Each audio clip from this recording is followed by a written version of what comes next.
Hey everybody, it is live in Upfront Media.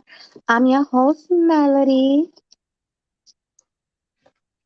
Oh, you ain't gonna say me too? Okay, girl, No, I'll I'm trying introduce myself. something different. Go ahead. I'm not an independent woman. Okay, no, I'm kidding. Classic Ruby. Yeah, all that mouth, that's Classic Ruby. Every time you hear it, you know it's me. I'm the extra one. Hey, girl, what's up? So, hey Ruby, what's going on with you today?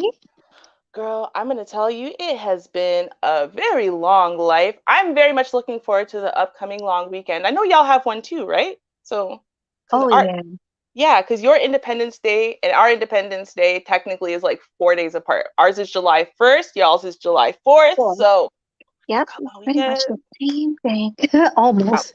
Right? I'm looking forward to that. I need that more than I need life right now. I'm going to tell y'all, and part of it has to do with these rules we're about to talk about because y'all have been stressing me out. I'm gonna be real. Y'all have been stressing me out on these channels, okay? Seriously. We're just tired. I'm sorry. We are sick and tired of the disrespect.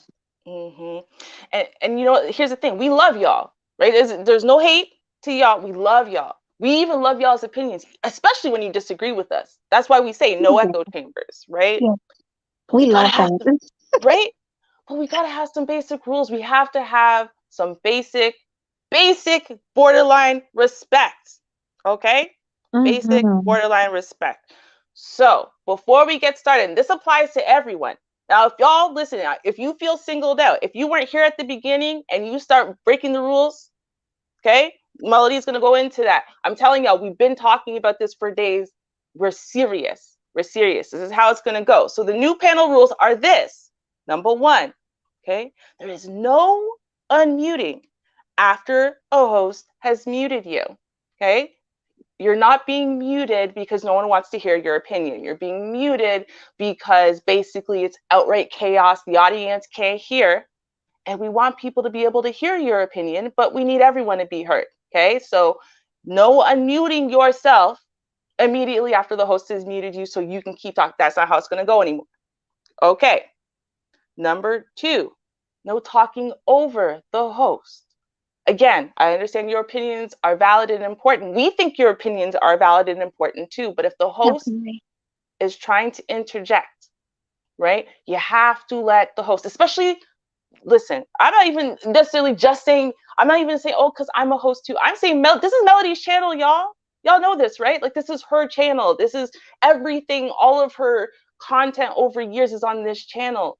Y'all have to allow her to be heard. If she's speaking, I don't care how sweet and soft and nice it sounds. Y'all have to let her speak. The end. Period, point blank.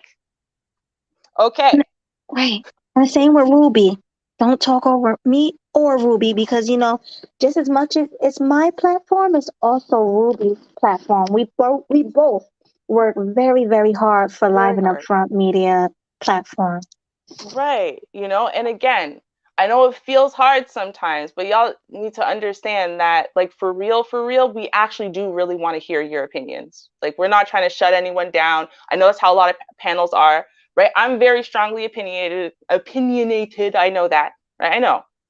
But I do want to hear y'all. But there's times sometimes y'all miss it. Like, we're trying to get a super chat in. We're trying to get some organization going on. People can't hear people. We're getting lost in the sauce. We need to ask questions for clarification. So you need to let us also do our jobs while we're all up here having a good time.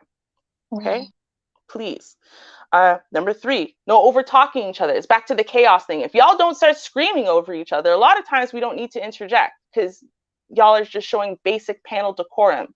You might disagree. That's cool. If you can't shut yourself up, mute yourself so you can yell at the screen and then you don't have to listen. But everyone else has to be able to hear. That's just what it comes down to. No over talking each other. Okay? And 4, wait for a person to say they're done before you start speaking. Now, to be fair, and I understand sometimes that's difficult and whatever, but when someone just ended a sentence or ended a word versus when someone's done speaking. Let's be real, right? Don't violate that. Like, just let people finish the whole thought. Don't just assume after a couple words, you know what they're going to say, or they're just this, or it doesn't matter. That's not the point. The point is let the other person finish speaking before you jump in. If you think someone else is going to jump in before you, that's why there's hosts. You say, hey, listen, hey, Melody, hey, Rubes, can I go after this person? You know what I mean? We'll make a lineup even and make sure y'all stay in order and whatever, but y'all can't do this thing where you just start screaming and talking over each other and interrupting each other, and some voices don't get heard, some opinions don't ever get heard because some people are better at jumping in and over talking than others. Like, that's crazy, y'all. We can't do that. Exactly. It's unacceptable, guys. Now, here's what's going to happen if any of these rules are broken. Okay? So the first offense, we're going to warn you. We're going to say, hey, stop unmuting yourself, or hey, stop yelling over each other.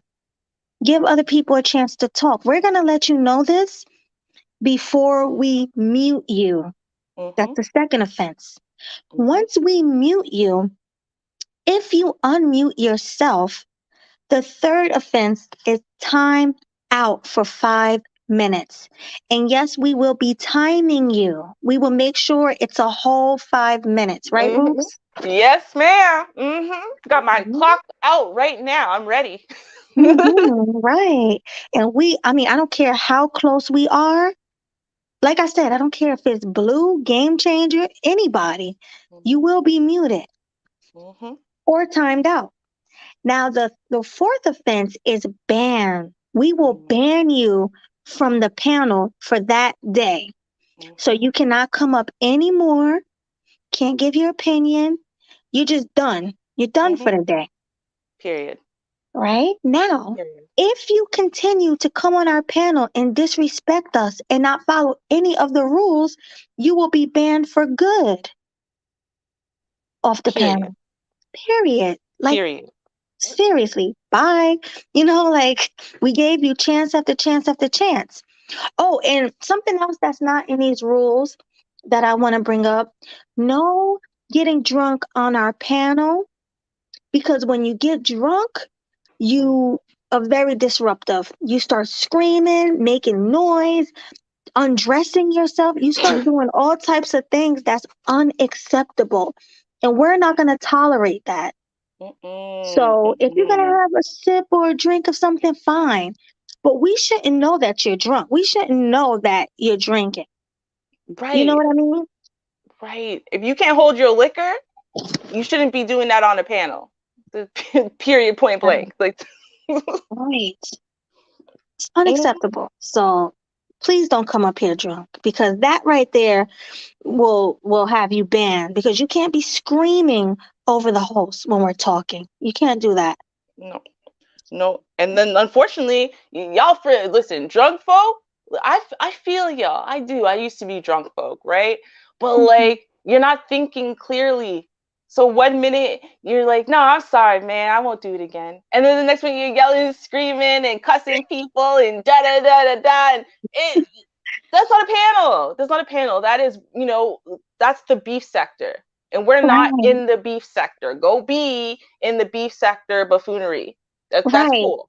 We speak logic over here, and we let you guys have opinions over here. This is Mm-hmm. a place where you can have your a voice, because some people won't allow you on their panel. But Mm-hmm. we would, you know how the women are in a space. They don't Right. like black men, but we love you guys and we allow you to come over here and speak your mind, even if we don't agree with everything you're saying.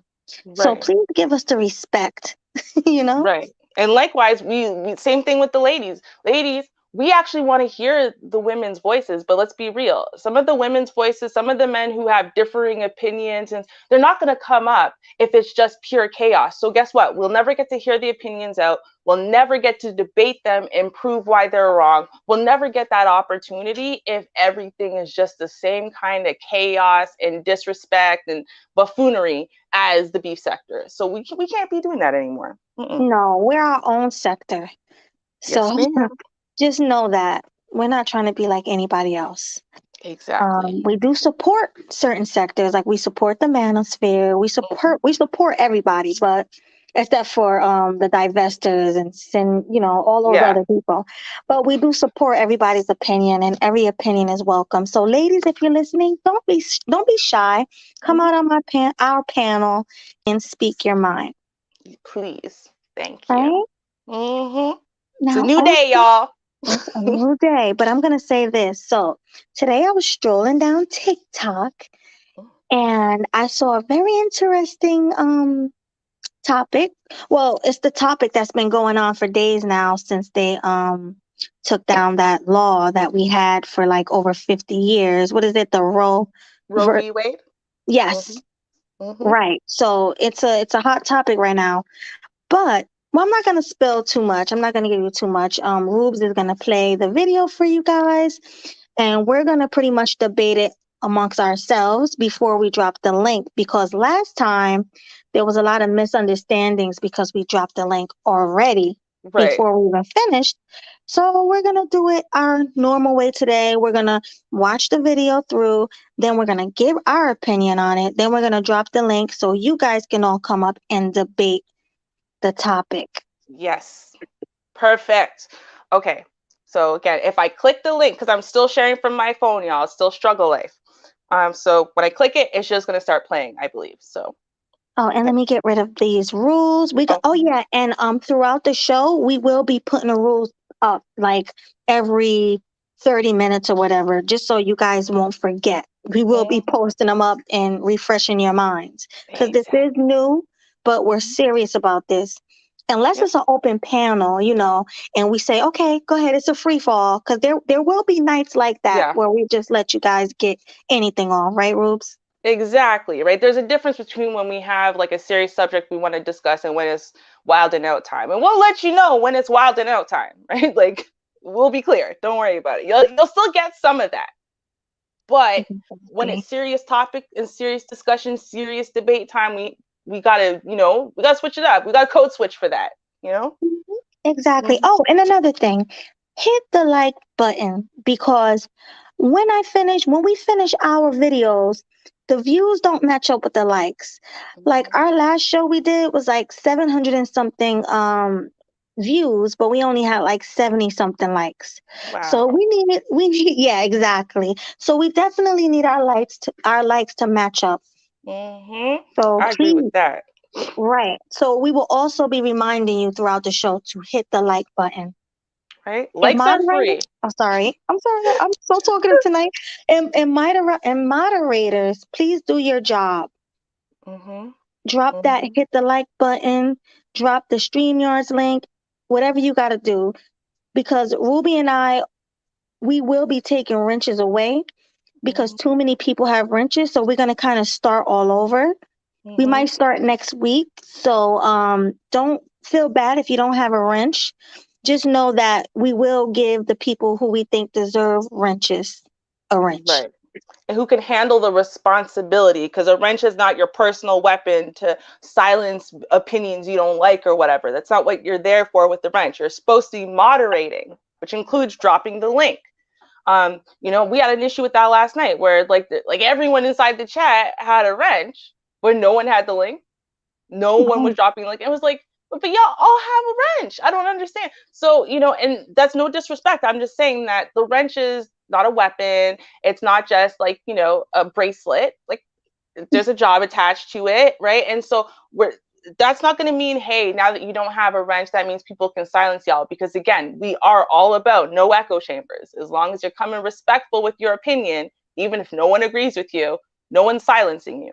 And if anyone starts using the wrench as a weapon, they're going to lose it. Don't worry about it. We're not trying to silence people. It's just, y'all, it can't just be a wall of blue when people come in, Exactly. And Ruby, I didn't tell you, but I looked and I saw that there were like several people blocked. So people are blocking.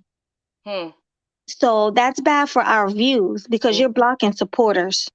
So we will be taking wrenches next week. So if you want to keep your wrench, do your job tonight. Tell everybody to get them likes up and hit the like button and drop the StreamYards link and drop our what do you call that, super chat thing and all that other stuff.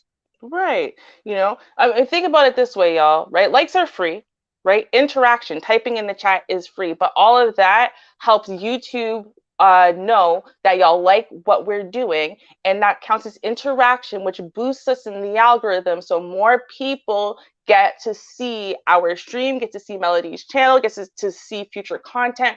So when y'all refuse to hit that like button, when y'all don't want to type nothing and whatever, right? Like it's hurting our ability to do better in the algorithm. So if you care at all, if you like the content, just smash the like. Just type a little 1-2 words when you get here even, or just say, yes, no, I agree with that, I don't. Just share, like whatever it is that you can do to help, because we appreciate y'all being here. We appreciate y'all support, and just recognize that those little things you can do, right, are really, really big helps for us. Right. And we will be having contests. Oh, Ruby, by the way, I'm going to be sending you your gift today, so don't worry. But we will be having contests for people who are the best mods. And so far, Zone, he's been killing it. He's been killing it. Like he stayed dropping a link. It looks like he's going to be the one to win the prize. So make sure you guys are modding. Like I said, there will be a contest. So mod the hell out of our chat, please. Don't you love that? We're always trying to find reasons to get y'all to win something. Come on now. How many channels are trying to do that? Come on now. All right, Ruby, you want to start? All right, so I'm going to click and we are just going to hear this woman out. Please listen to the whole thing before you decide what it's about. All right, okay. Oh, I have to click done. So, honestly, probably nobody's going to see this, but I don't really care if it reaches 10 people or it reaches 10,000 people. It's not really the goal. That's mostly just to say what I need to say. So I'm 16 weeks pregnant. I live in a state that's very, very, very red. And 90% of the population here obviously does not believe in abortion, which, whatever, right? It is your personal choice not to believe in that. And fair use, that's totally fine. And I will fight for your right to read your Bible and to practice what you want to practice with your own body. But here's the thing. I'm 16 weeks pregnant. I love my baby. And I'm sitting in a hospital room with blood clots in my brain. And I am fighting with doctors left and right about treatment because it's dangerous for the baby. And the thing is that this baby isn't even viable. So if there is no me, there is no baby. Right. And it just really goes to show that the concern for a fetus is more than the concern will ever be about me, because it doesn't matter that my pupil is becoming non-reactive and I'm having headaches and my vision is deteriorating and I have pressure on my brain. It doesn't matter. They want to make sure the baby is safe, and I do too, but I also have 2 other kids and a life and a fiance and a home and a dog and everything that is relying on me to be okay. And at the end of the day, it is my choice. It is my baby. I'm the one that made it. If I say I know the risks, I'm okay with the risks, I want to do what is in the best interest of me to make sure that I can go home to my 2 already living, breathing children, then that is up to me. That is up to nobody else, whether it be Congress, whether it be my fucking neighbor, whether it be anybody. It's not up to you to make decisions about something that does not have anything to fucking do with you. So this is just to say, keep your fucking laws off my body. And if you believe in the Bible, I will fight for you to do that. It does not mean you get to dictate what I do with my health care and my life and my children and what decisions I make about my own body and my own self. Okay. So, Rubes, like, what do you think about that first? And then I'll give my opinion. Well, I mean, and here's the thing, right? So in general, and I know it makes me a horrible person, but I am pro-choice, and I've always been pro-choice. Now, pro-choice doesn't mean I think all people should use this as a form of birth control or not care or da-da-da-da-da, right? That's not what it is, right? What I think is that the government or your religious beliefs or anything should have nothing to do with me and my life and my direct personal choices, my direct religious beliefs, and my direct medical care, period, point blank. That's how I feel about this. Now, in this case, this is why, and I think this is crazy because a lot of people know about Roe v. Wade, but they don't know about the other one, and that is Doe v. Bolton. Okay, these were both laws passed on the same day, actually. And so the Doe v. Bolton specifically addresses these types of cases, the medical necessity and all. And so the thing is, right, and this is what is crazy. This is what's crazy to me. These pro-lifers, they walk around and they lie to women, and they do it on purpose. They lie to these women, right? They pretend that they are pro-choice type centers. They lure the women in, right? They lie to these women about, oh, don't worry, the medical, oh, eclampsia, that's not that serious. Oh, don't worry, we'll help you out, and blah, blah, blah. And they lie to them just beyond the point where, it would no longer be legal for them to get an abortion. And then they drop them and they don't help them anymore, right? And in the case of this woman, right, for all everyone be like, but every baby's life is precious. She thinks her baby's life is precious too. She actually wants it. It's not that she doesn't want it. It's that she has 2 other kids. Right. It's that she has blood clots on her brain, right? It's that she could be blind. She could lose the use of half of her body. She could have massive strokes. And what about the other kids? I mean, at this point now we're talking about a minimum of 3 people's lives, right? The 2 children plus hers versus the one that she's carrying in her body. And that's really what it's coming down to. And what they're saying is, well, we think the one that you're carrying in your stomach is more important than your life or the life and future of the other 2 children who are already born. And I have a problem with that. No one's thinking that through, because what happens when medically, because she's not going to die, so therefore she doesn't qualify, right? But when she goes blind and can't use one hand and her speech is messed up, right? And that messes up the future of her other 2 kids and her ability to care for them and her ability to pay her bills and her ability to whatever. And all 3 of them people, who's helping them? I want to know who's going to help them. Right, exactly. And I do agree with you 100% on this one, Ruby. I'm not really pro abortion, but in these circumstances, if your health, if you know, if it's putting your health on the line, or what's the other one? It was if you're putting the health on the line, or if you're like or if you're graped, if you're Mhm. graped, or if you're just like way too young. Those are the only things that I would use it for. But other than that, like to use it for birth control, I think that's absolutely disgusting. But in her situation, I think it's absolutely disgusting that they're making her keep that child and risk her life. Right. You Right. know, that right there is just painful to see, and I wish that they would see it that way, but no. Like the title, every life don't matter. Only Nope. the only life that matter is the unborn child. Mhm. And she was not even that far along Yeah. to where she could have had it done. Mhm. Yeah. So yeah. Because 16, I, 24 weeks is still in your second trimester. The reason why I know this, I'm going to use it as a point of reference, is first of all, because at 24 weeks, that's a late term abortion. You can only get those if everyone's literally going to die. Like that's it. You mhm. generally cannot get them. But my godson was born at 24 weeks. So this is still in the second trimester. And he literally, I swear to God, his whole body could fit in the palm of your hand.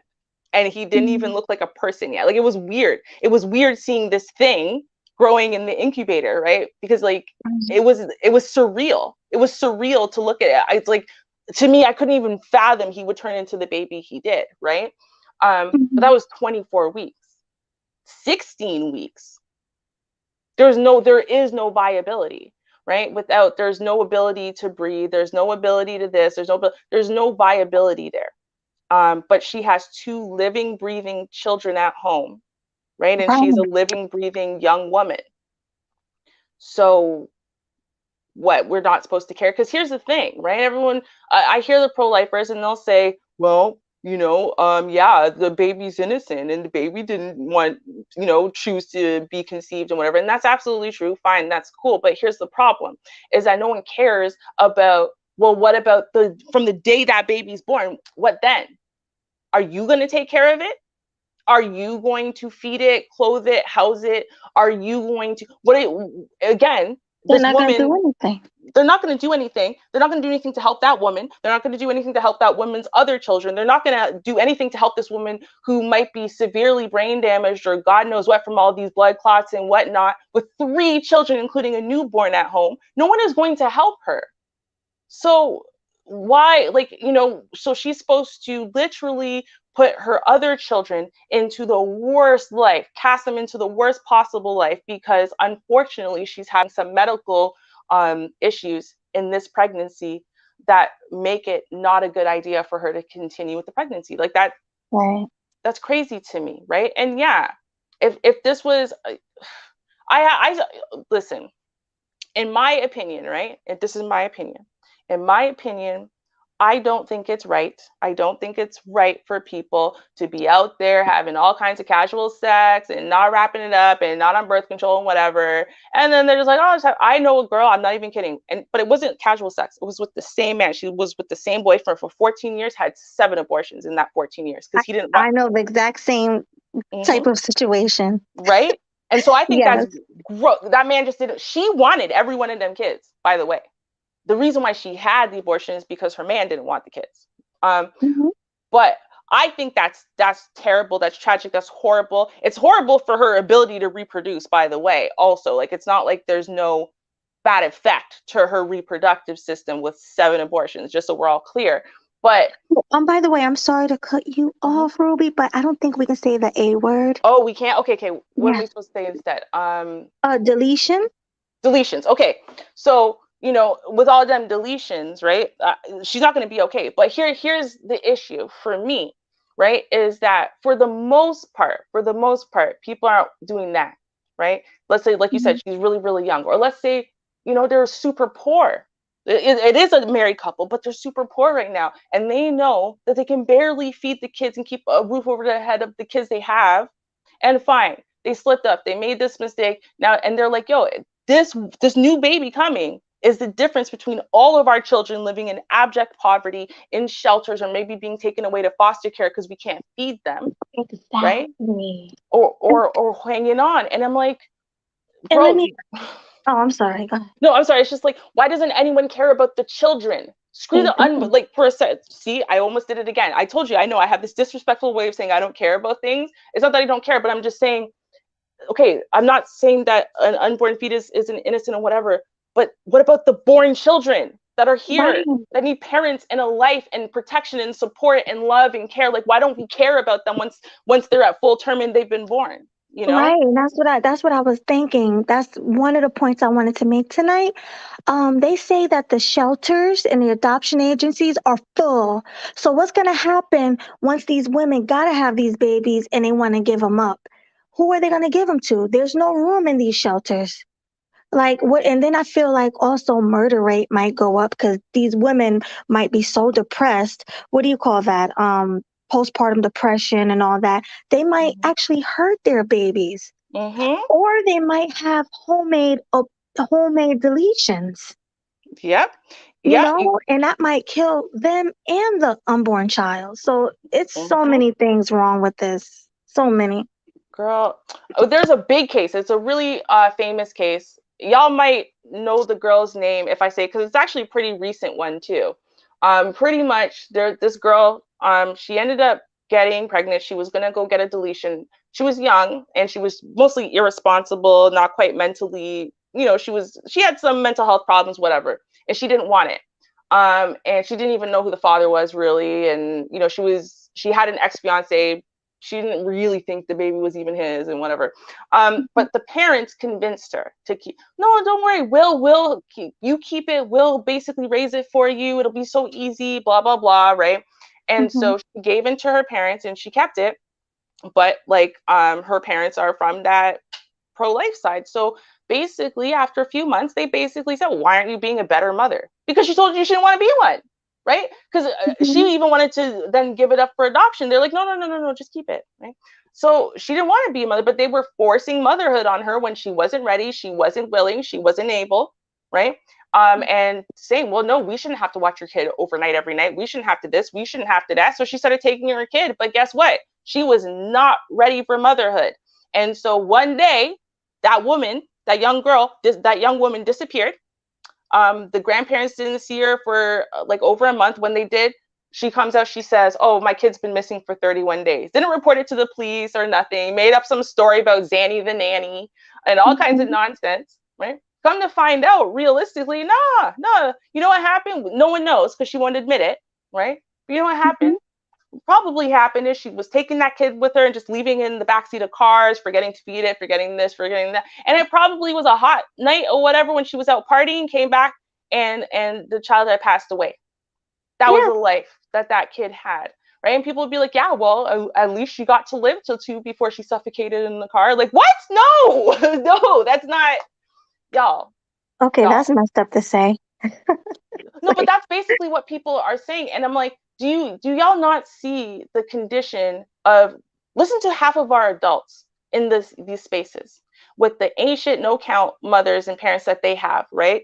And the horrible experiences they've gone through, the horrible experiences some kids in foster care have gone through because no one wanted them, because these people were having kids when they weren't prepared to have kids, right? The horrible experience men are going through, having to basically almost be homeless to pay for these child support for a woman who ain't even taking care of the kid because she don't really want it. She's just using it as a weapon to get money from you. Like, these are all, it's all the same thing to me. It's all the same thing, all the same thing. And not to mention there's going to be an increase of child support because these women don't want these kids. So they're going to be putting these men on child support, and it's going to be men that aren't even a father.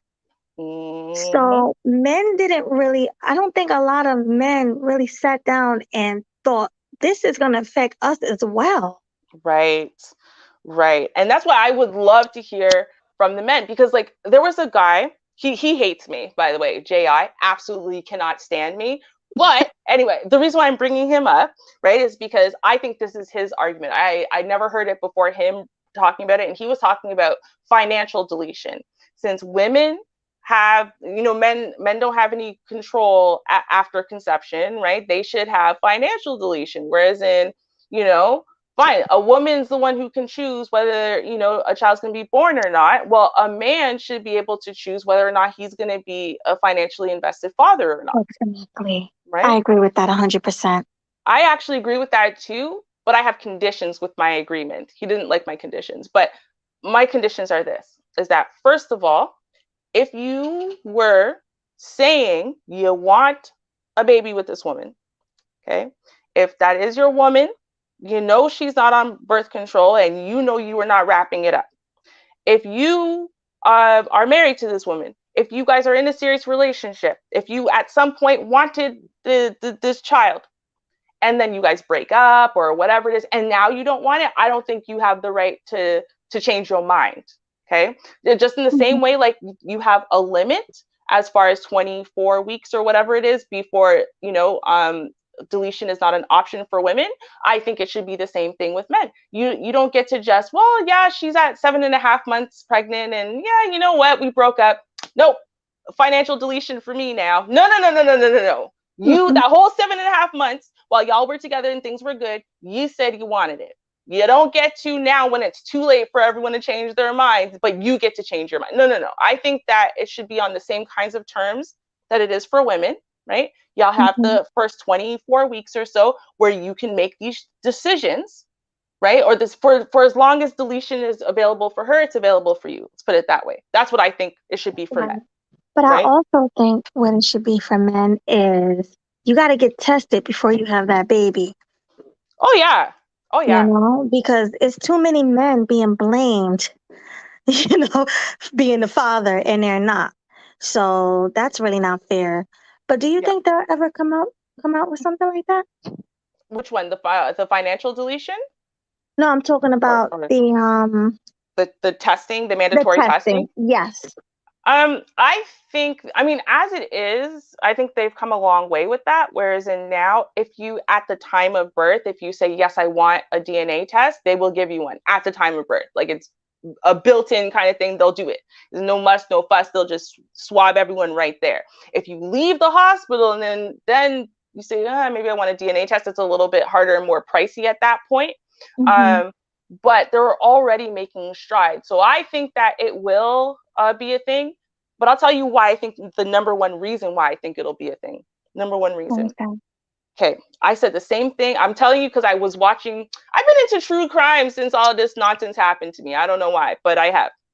And so I knew when the ancestry results where you spit in a tube and then they tell you you're 30% African, 70% European, blah, blah, blah, whatever, right? I said, and that's why I refused to do whatever. I said, no, man, that's not all they're using those results for. They tell you that's all they're using those results for, but I bet you they're going to use this for other things. Well, they've been using those results basically. So you spit in the tube and da-da-da-da-da, right? Well, what happens then is there's like public domain DNA now, they call it. And so what they'll do is, let's say there's a crime and it's an unsolved crime.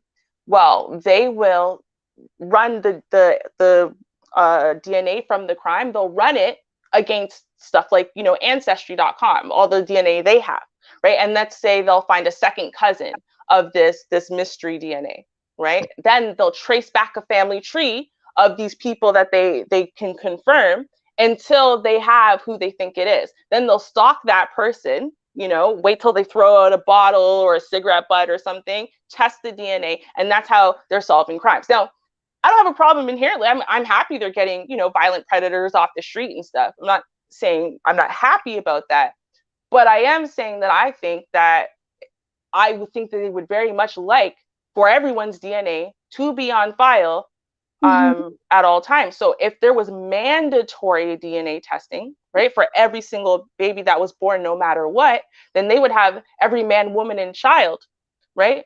Every man, woman, child in all of America, they would have on DNA. If you were born in America, they will have your DNA. That means there's no more mystery crime. no more. Right. Because as soon as you commit a crime, if you leave a drop of DNA, they will have a database somewhere that has your DNA because you had a DNA test. So that is my only iffiness with it. But I still think overall that's going to hurt criminals, which, oh well. I think it's going to protect a lot of good men. So, yeah. Yeah, that's a great point, Ruby. But you know what else? Let's talk about the less formula. Because don't they have a formula shortage? I don't know. Tell me about it. Yeah, so pretty much they're saying that there's a baby formula shortage, and not all women can produce milk. You know, they might have breast cancer or something like that. So why do they want people to have all these kids when they might not even have enough food for these babies? See that you know what I think it is, again, personally. Why is that? And here's the thing, a lot of people, right, when we talk about, like, say, racist things that go on in America or whatever, right, people see it like the powers that be are doing things just to, like, intentionally, say, oppress Black people just because they hate Black people, so it's fun for them. I've never seen racism and oppression that way. I've always seen it in such a way where the reason why they are doing that, it's not about just oppressing Black people, it's about who gets raised up when Black people are oppressed, right? So I see almost everything the same way. So when it comes to the baby formula shortage and whatever, well, they don't care because ultimately what they're looking at is their birth rates. And their birth rates are almost negative, okay? Yes. YT people's birth rates are almost in the negative. Their miscarriage rate is sky high. Y'all need to understand something. The majority of miscarriages happen in the first 2 months of pregnancy, often before women even know they're pregnant. And their miscarriage rate, sky high. And when I say miscarriage rate, I'm talking about between two white people, YT people. We'll say YT people because people understand that. Between two YT people, okay, their miscarriage rate is sky high. That's why you see a lot of them now starting to procreate out, because there is an issue there. So what I think is, the way they see it is, well, if they care about this formula thing or and they start caring about the outcome of these children's lives, their birth rate is going to keep decreasing.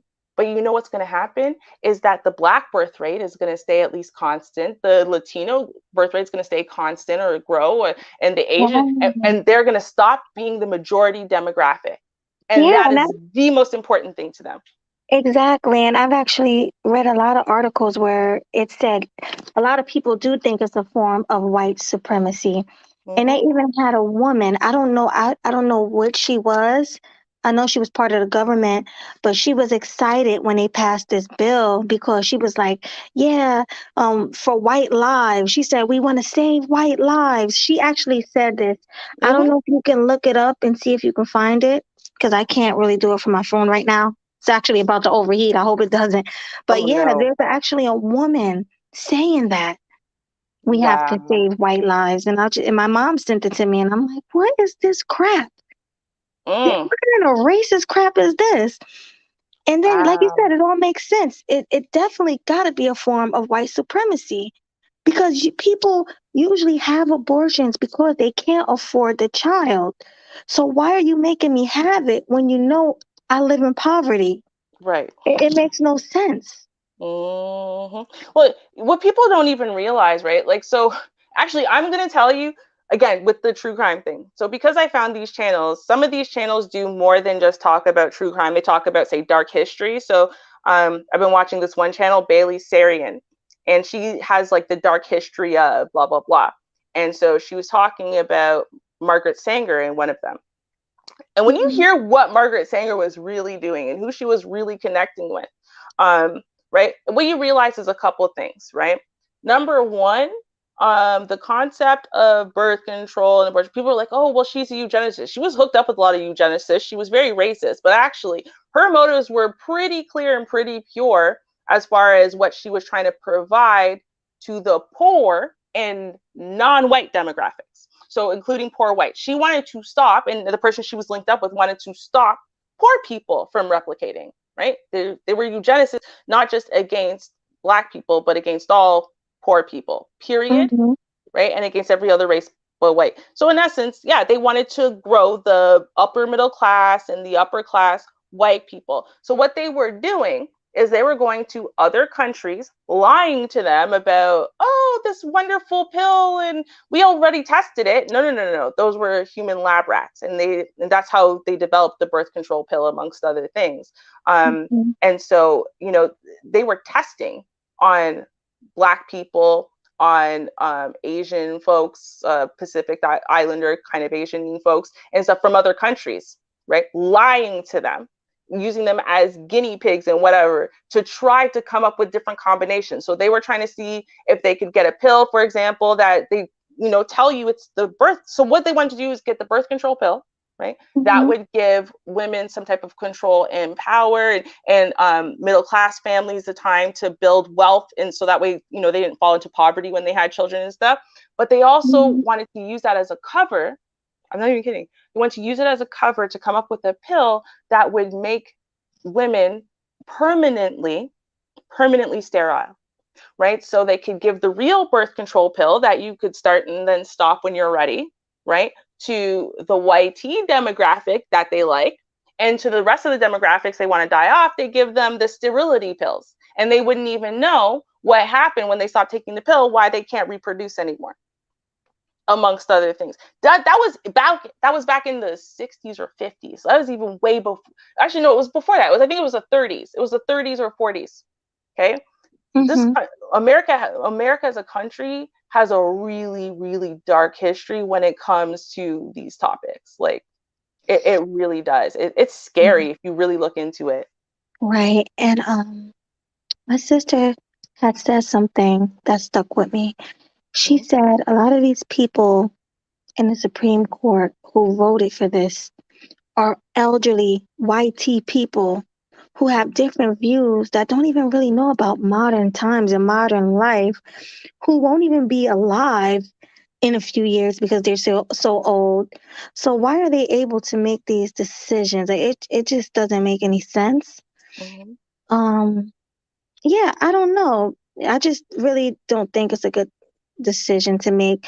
Not because I'm for deletion, Right. but it's just because of certain things like moms dying giving birth because of their health, Right. or if somebody's raped or something like that, or incest, things like that. I do think it's necessary.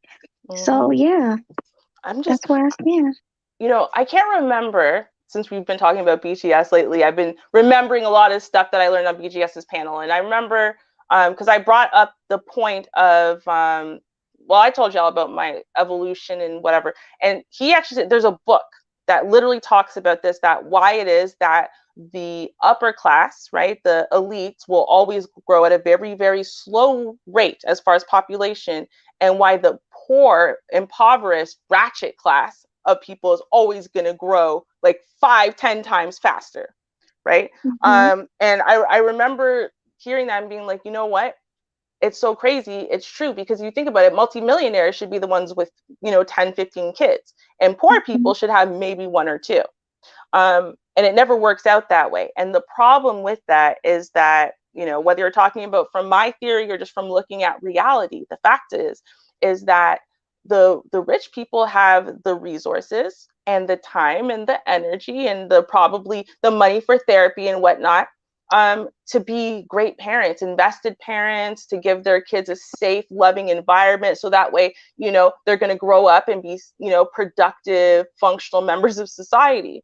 Hmm. um, when you have people who are, I'm not saying that it's not their fault or their responsibility for laying down on their back, spreading their legs, hitting it raw, not being on the pill. I'm not saying that's not their fault or their responsibility. I'm just saying stupid, irresponsible people are going to be stupid and irresponsible, right? Hmm. And so the problem is not about whether you're punishing them with keeping their kid or not. It's about the kid, right? Hmm. This kid that's going to be born to those parents, right? Fine. It's not my or your or anyone here's fault, responsibility, or problem that those kids are going to be born to these ancient no-count people who have no responsibility, who have no ability to foresee the future, who don't take care of nothing properly, who have no love, who have so much psychological problems, right? Like, yeah, that's not everyone's fault, responsibility, and problem. I understand that, right? But just remember that while we're sitting there putting up our hands and saying, not my problem, right? Another generation of hurt, broken children are being born and raised in our community. And then they get of age. And that's why you have so many messed up adults in our community. Most of them say, well, let's start from when I was a baby. Let's listen to the way I was treated as a baby, as a child, as a teenager. Do you see what I'm saying? Like, exactly. It's definitely going to be an increase of abuse and murder. Definitely. For sure. Yeah. Also, it's going to be an increase of suicides. Like we said earlier, homemade deletions. It's gonna be a lot of stuff going on, and it almost makes me wonder, like, do these people know what they're doing? Like, do they really know what they're doing? Nope. Are they really doing this to see the demise of our country? Kind of, yeah. And I think that's another thing too. We were talking about it last night. And just so you know, for the record, I'm good. I basically got my major opinions on this out there. So whenever you are good to drop the link, I'm good with it. Just an FYI. But when we were talking last night, and someone brought up the subject a little bit, I guess, because you did do a panel talking about the Roe v. Wade laws in general, right? And I'm like, every time I hear people speak about this subject, I realize I'm like, y'all aren't really thinking it through, right? Like, you're thinking about it like it's like a really basic kind of subject, right? Like, hey, should we put poison in kids' cereal or not? Right? It's like, yeah, of course we shouldn't put poison in kids' cereal. Of course we shouldn't. That's crazy. Why would we? Right? Like, it's like, well, yeah, but y'all aren't thinking about it. While y'all are thinking, you're holding on to this hard line that really is based in religion, as far as all life is sacred and all life is precious. But then all of your other belief systems are not really allowing you to treat all life like it's precious and sacred, right? Because if all life was precious and sacred, then it would be your fault, your problem, and your responsibility. You would be sitting there protesting and fighting against the government and fighting against systems to make sure that these kids being born in the tenement houses, in the trap houses, in the crack houses, right, had a way better standard of living and care. That the foster care system could not be used as a paycheck for a bunch of no-count people who hate kids. That there would not be child after child after child falling through the cracks with DCFS, because first of all, DCFS workers would be paid way more money. The government would be giving way more money for way more of them to be working. Therefore, you know, people wouldn't have like 200 to 500 cases a month they are supposed to be supervising. You know, people would not be overlooked. More than just like 3 states in total would be examining their methods. Because, and I covered this a couple times, so they've done studies and they've proven that if you take race, like, so the DCFS workers do not know the race of the people in question that they're talking about, and they just know the facts of the case. They do a way better job of taking kids out of unsafe environments, because they tend to leave them in a very bad or unsafe environment if the parent is white. And they tend to remove them prematurely or unfairly if the parent is Black, or, well, especially Black, but also Latino. Unfortunately, Latino kids also have the very unfortunate fact for DCFS workers to know that horrible things are happening, but then to affect no change. Like, I mean, these are crazy things that are happening in the system. So if you thought all life was precious, you would say, no, there's no way a 3-year-old, a 5-year-old, an 8-year-old, a 9-year-old. There's no way we can allow that to happen as a country. But no one's banding together for that. No one cares. Nobody cares at all. Nope. They don't. You're right about that. But I'm going to read the super chat. Thank you so much, Complex Easy. Always coming through with the support. We really appreciate you, right? He's always coming through. Always, even if he's like, yo, I hate everything Ruby's saying today, but he'll drop that super chat to get his Still point out. So I dropping. appreciate you. Yes, exactly. All right, so he says deletion is a modern privilege. Taxpayers have the right to choose what people do with their money. Women in the third world don't have this privilege. Facts, you have a great point, Complex Easy. Women don't have that privilege in other countries. It's only really here. Well, no, I can't say it's only really here in America because they do have it in other places too. But I know what you mean, like in Muslim countries and stuff like that. They don't put up with that. But thank you so much. But I got to disagree with him. I'm going to say this, first of all, is Mm-hmm. that taxpayers have never, ever, ever, ever, ever in America paid for deletion. Never. People are going to say Planned Parenthood, or tax dollars go to Planned Parenthood. No, see, that's the thing. People have never looked at the funding structures for Planned Parenthood, and they just believe the pro-life lies. So I'm going to break it down for you. All of the tax dollars specifically go to other types of counseling, because people don't realize that Planned Parenthood is not a deletion center. In fact, like less than 10% of their function had anything to do with deletion. 90% of their function had to do with giving out birth control, condoms, education on sex and sexuality, STD testing, testing for, you know, things like BV and yeast and whatever, stuff like that. It actually, all of your tax dollars were going towards ultimately, like all of your tax dollars, 100% of your tax dollars were going towards trying to prevent unwanted, unplanned, teen, irresponsible, on drugs pregnancies. That's literally what it was for. And then it also, if you ended up pregnant, you were young and whatever, if you wanted to give your child up for adoption, or, you know, some other, whether it's closed or open or whatever, right? They were also there for counseling and setting up those types of appointments and whatever. That's what 100% of your tax dollars went to. The deletions were covered by grants and funding that was specific, private funding that was specifically gathered for that purpose. So at no point did your tax dollars go towards paying for deletion, first of all. Mm-hmm. Second of all, at what point have you ever had any control whatsoever for what your tax dollars pay for? And how do you break down? You tell me what your tax dollars are paying for. Nobody knows.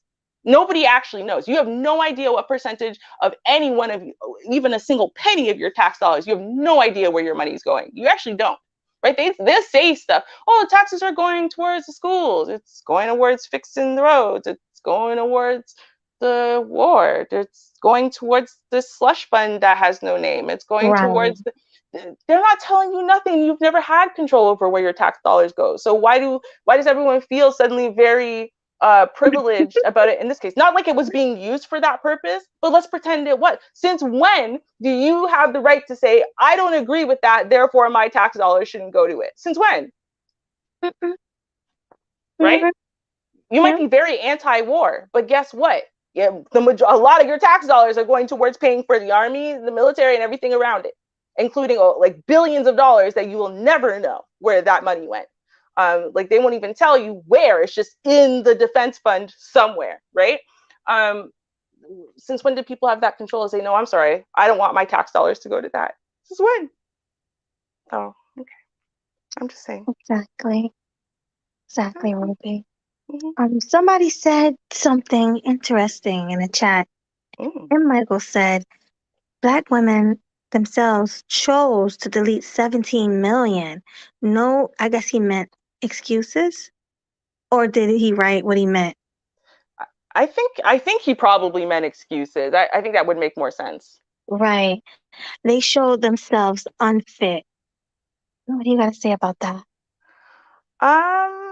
I am going to disagree with that because, first of all, I don't think any of these situations, people who choose deletion are not a monolith. Now, I know, it's like my favorite thing to say, but it's true. Yes, it is. So, I know, but it's true, right? And so I would have to look at it and say this. If this was a person who was raped or for medical reasons, obviously. If it was somebody who knows that they are on drugs, with a lot of mental health issues, and they know that they are in a selfish, broken place in their lives. It's very unlikely that they're going to live a life in such a way that they're going to be able to give birth to a healthy, no alcohol syndrome, no whatever syndrome child, right? I think if she's looking at it and saying, hey, listen, literally funding monetarily, support wise, whatever, maybe she was on the carousel, as they say, or whatever, but she don't know who the daddy is. She would just have to pin it on somebody, because you have to pick a name in order to get any type of, funding. And she knows she doesn't have the financial abilities right now, and she doesn't have the wherewithal to go and try to work full time while taking care of a baby full time. Hey, listen, I am not going to say that those people have proven themselves unfit, because I think that they made really excellent decisions in not that having case. a baby, you're Yeah, saying. yeah, right. Whereas, and I think that the ones who prove themselves unfit are the ones who go and have these kids anyway, with no consideration to any of the above. Now, these kids don't know who their daddy is, right? They're starving in tenement housing. They're just watching the welfare cycle continue, and have to strip to listen. I think those people are proving themselves unfit when they keep producing more and more and more and more and more children that they can't take care of. They have no business taking care of. Those people are proving themselves unfit. That's a great point, Ruby. I swear, because at first I was agreeing with what he was saying, but the way you just broke that down, that actually makes more sense. You're unfit bringing these children into poverty. So yeah, I definitely agree. Now, I want to ask you this. Since you said you are pro-choice, are you okay with a teenage girl having a deletion if she's too young? She feel like she's too young to take care of the baby.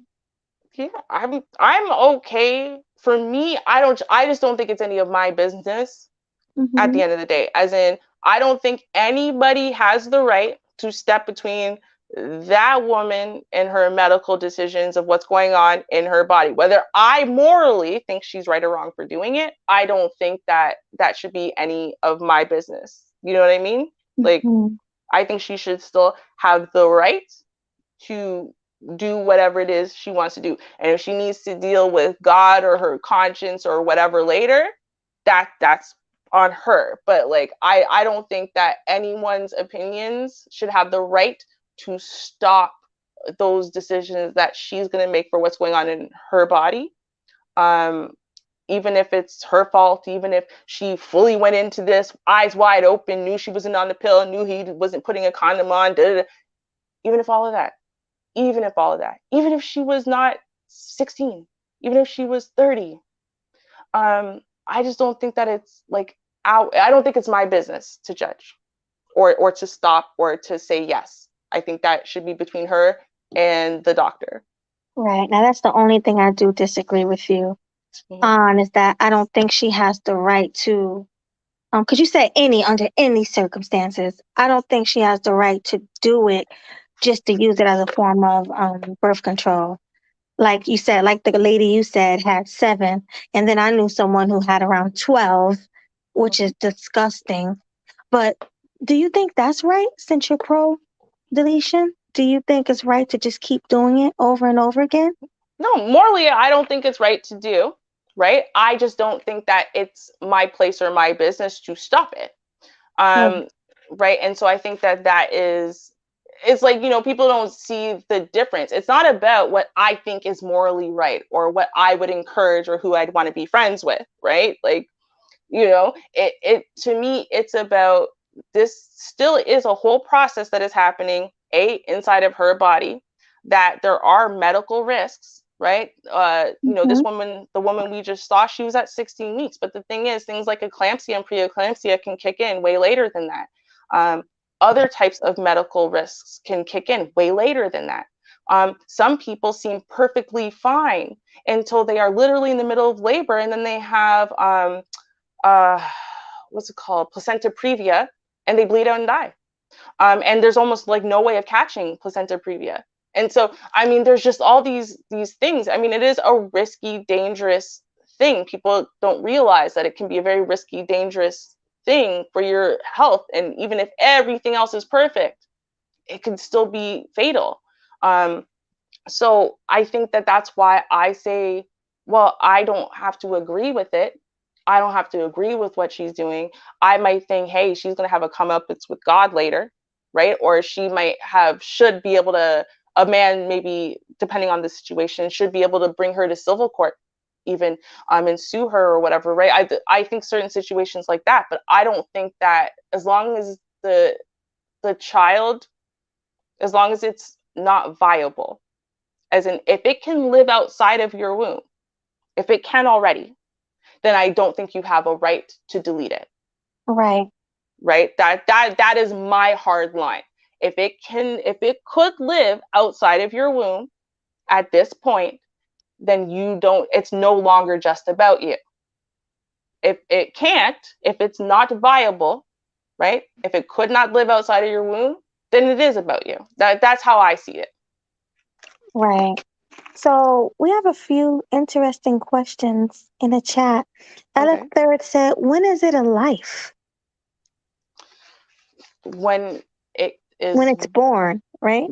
Yeah, like if it's born, takes its breath, and it now can live independently of its host, then I think it's an independent life and should be treated as an independent life. Right. And M. Michaels said, as if 17 million babies were not born because of rape, incest, and medical necessity, all which are only 10% of total. Stop making excuses and take responsibility. It is scary how insensitive Black women are. Did you know, right? Here's the thing. You say that Black women are insensitive, but see, the thing is, I'm actually caring more about the actual children, like the human beings who have to now live for the rest of their lives, having been born to that human being whose not only situations, but also just their persona may very much not be suited towards motherhood at all. And that child is now going to be the victim of that mother, or maybe both parents, or maybe the grandma or the auntie or the system, which is not a good system.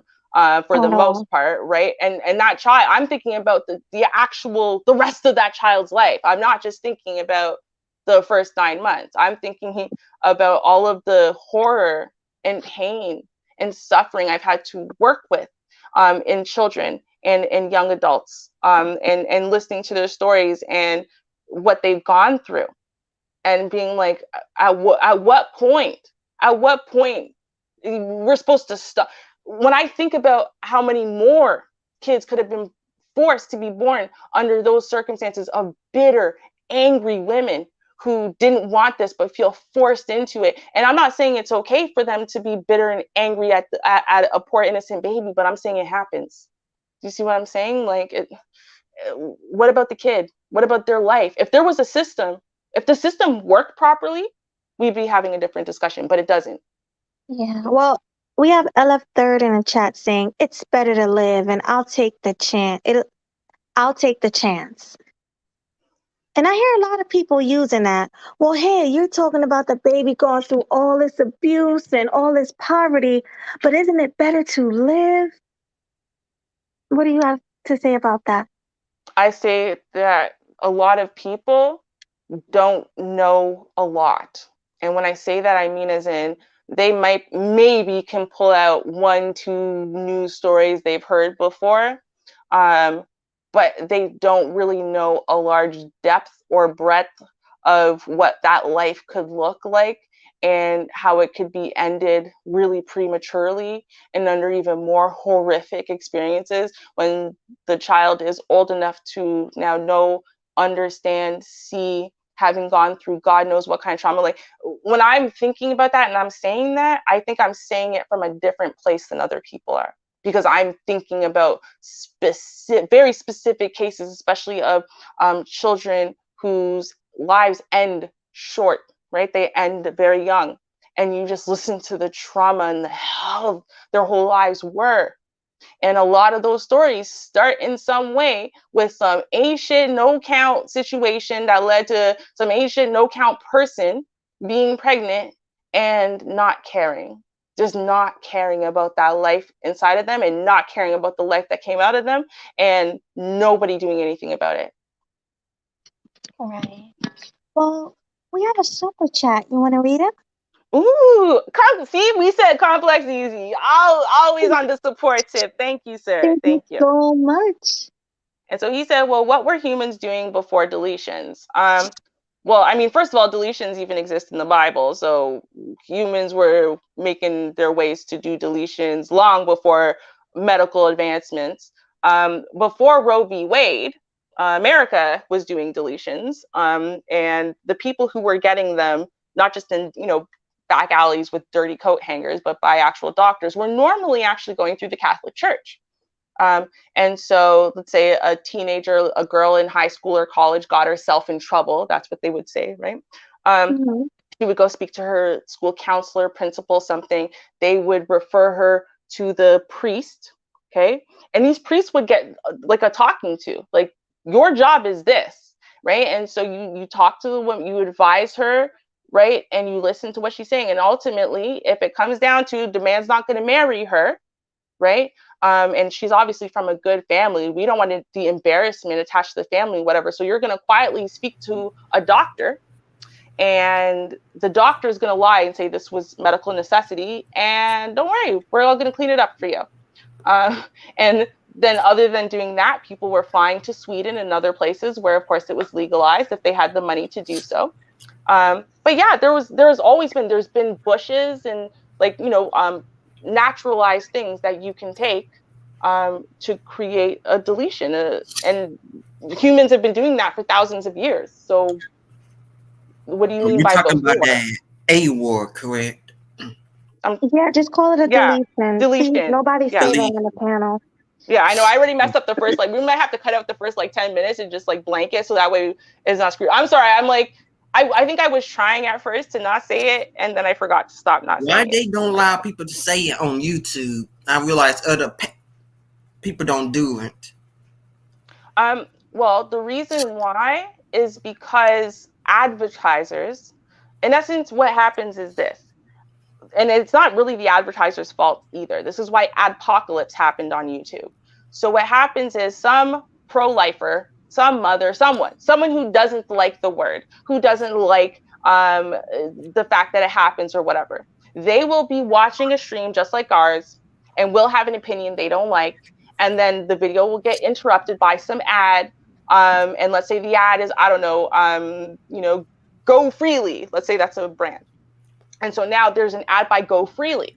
Well, now that pro-lifer or that mother, whoever it is going to go after Go Freely and say, that's the kind of message you support, Go Freely. Okay, let's cancel them. Everyone stop shopping with these people and drag that company through the mud.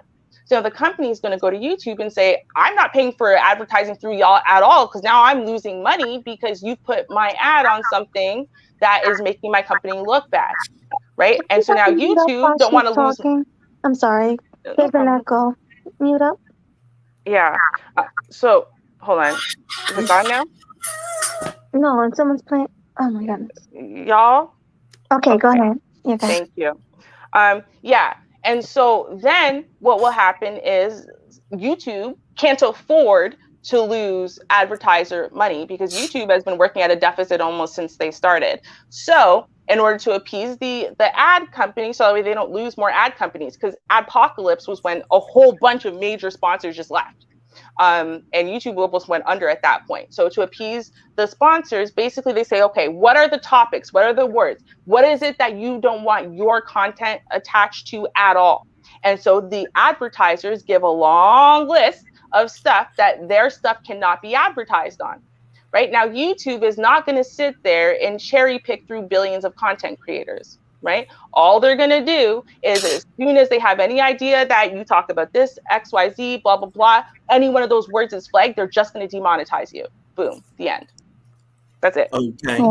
So before we get to the panelists, we're gonna go over the panel rules one more time. Ruby, can you read them, please? Okay. So, and this is not, again, for anyone who missed it, Okay, this is not directed at any one person. These are the new panel rules for everybody, applies to everybody. Number 1, no unmuting yourself after the host has muted you. They muted you for a reason. So just stop and listen to what they have to say. They'll let you know when you can unmute.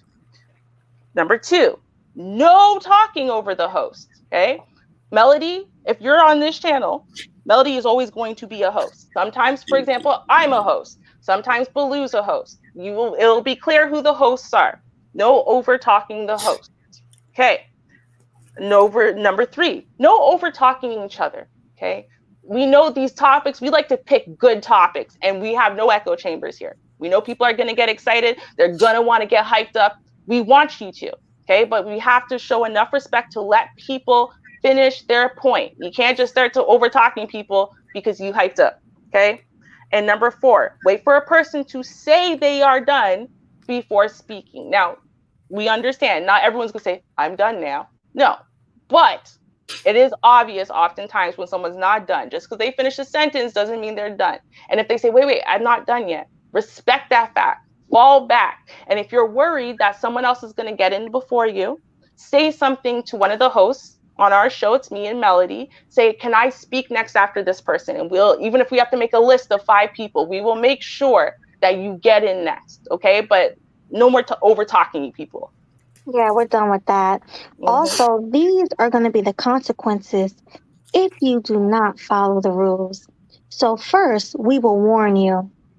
We will give you a nice warning. Hey, listen, don't do this. Then we will mute you. And if you unmute yourself, you will be timed out for 5 minutes.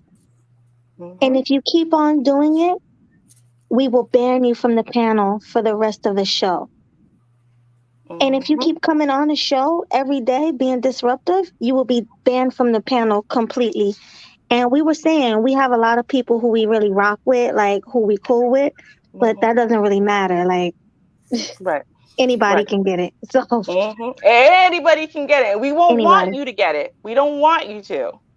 But if we have to maintain organization, right, and respectability, we want to grow, y'all, and we want all of the opinions to be heard. We want it to be clear this is not an echo chamber, so we can really have deep conversation with all the different opinions.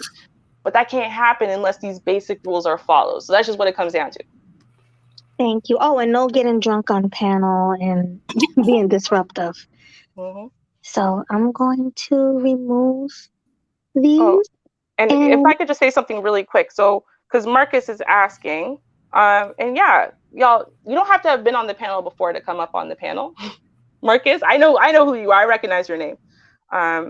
So you can come up. If you haven't typed in the chat, don't come jump on the panel, first of all.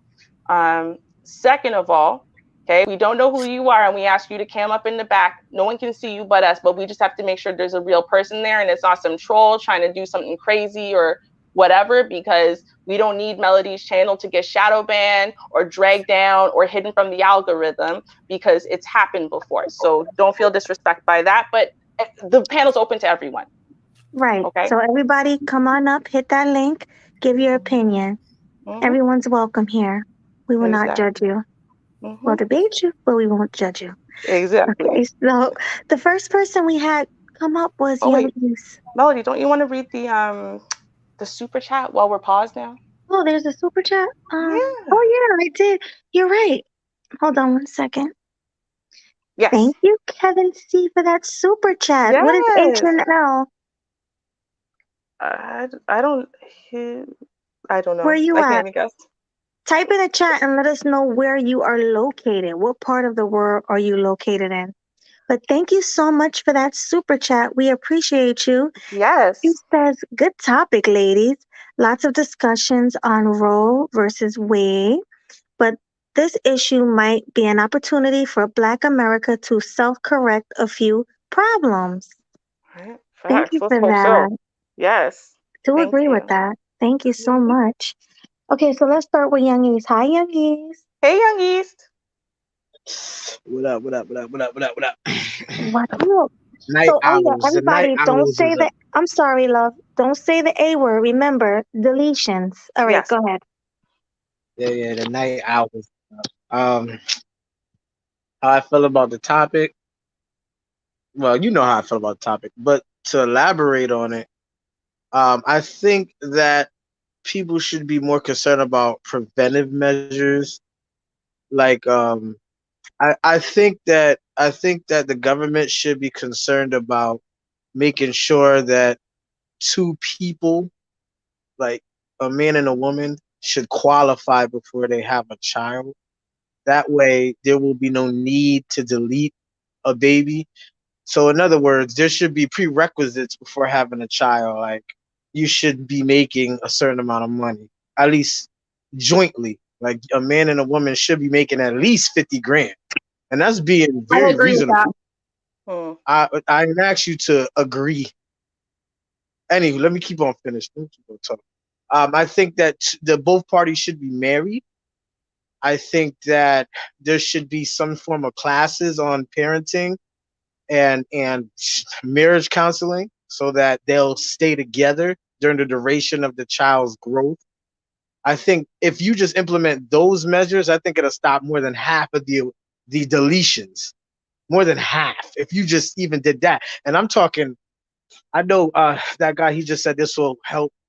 This will be like self-correcting for the black community. I think what I just said is one of the biggest things that will self-correct the black community. Um, Another thing I think about the whole deletion argument, I think primarily it was a woman's issue, and I think men should have stepped back and we should have observed and we should have looked at how women handle this issue because it would have said a lot about the character of women. It would have said it would have pointed to whether they got an honor code or not. Because if they all like said it's okay, we're all gonna delete our babies, it might point to like some type of character flaw. Or it might we get to see how they like interact with each other without men governing them. Let's see how moral or how organized they can be without men having an input. So it was a good opportunity for us to observe them and see what they're gonna do because I felt like it would have showed us something about what we need to know about women. So I wanted it to like remain a women's issue, but so many dudes got opinions about that. I guess I'm one of them now. But what else? Can I ask you a question Yeah. about the first statement? Um, Okay. So my question is, so because you said, right, like if people had to qualify in order to be parents before they had the opportunity to be parents. So I guess my question would be, because you're saying that would help at least half of the deletions, but how would you prevent people from having accidental / unwanted pregnancies before they qualified, I guess? There would be consequences. Like it's breaking the law. It would be a criminal act because we're talking about a life. We're talking about a human being. Like you need requirements got to be met to get your driver's license. Requirements got to be met to get a job. But when it comes to human beings, there's no requirement met to raise a child. So there's got to be criminal like actions against people that break that law. Because if you don't protect people from the womb, when they grow older, they're going to have resentment towards the system. They're going to be the ones that's more apt to be involved in criminal activity because the system never protected them when they were at their most vulnerable place. So if you protect children, they're going to grow up to be adults that uphold the system. So there has to be like jail time, there has to be fines, there got to be like real penalties behind just making people willy-nilly like oops, I slipped up, I made a baby. Nah, there's no slip ups with that. You don't accidentally like play with people's lives like that. So I think there need to be like real penalties behind just messing around. It has to be enforced damn near by the gun. That's how I look at that. And so would the penalties be for both women and men?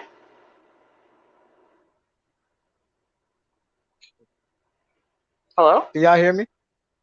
Oh, no, I didn't hear an you answer. now. Did you Hello? hear her question? Yes. Yeah. Can you hear her? Yeah. Yeah, can you hear me, Young Beast? Oh, I don't think you can hear anyone. My StreamYard is messing up. What did you say? Oh, I was asking if the penalty was going to be for both men and women. I'm gonna have to drop down because I think my StreamYard messed up. Okay. Drop down. Yeah. So then, yeah, drop down and come back. Who was next? I think Mr. Know-It-All came next. Mm-hmm. Hey, Mr. Know-It-All. Hey, Mr. Know-It-All. Uh-oh. You there, Mr. Know-It-All? Everybody's losing track because it's not timers when people speak. People speak for like 15 minutes. That's all right. Okay. Well, Mr. Know-It-All might have stepped away, so he can be next after who's this? Jose Negro? Hi, Jose. Hi, Jose. Good morning, everybody. Actually, it's Jose Negron. I don't know why he appears that way. I'm gonna try to keep it brief and to the point. First of all, I am pro-life, but I kind of look at things a little bit differently. First of all, let's keep it real. When it comes to preventing unwanted pregnancies, okay, it's up to the male and the female to take the necessary options, to prevent an unwanted pregnancy.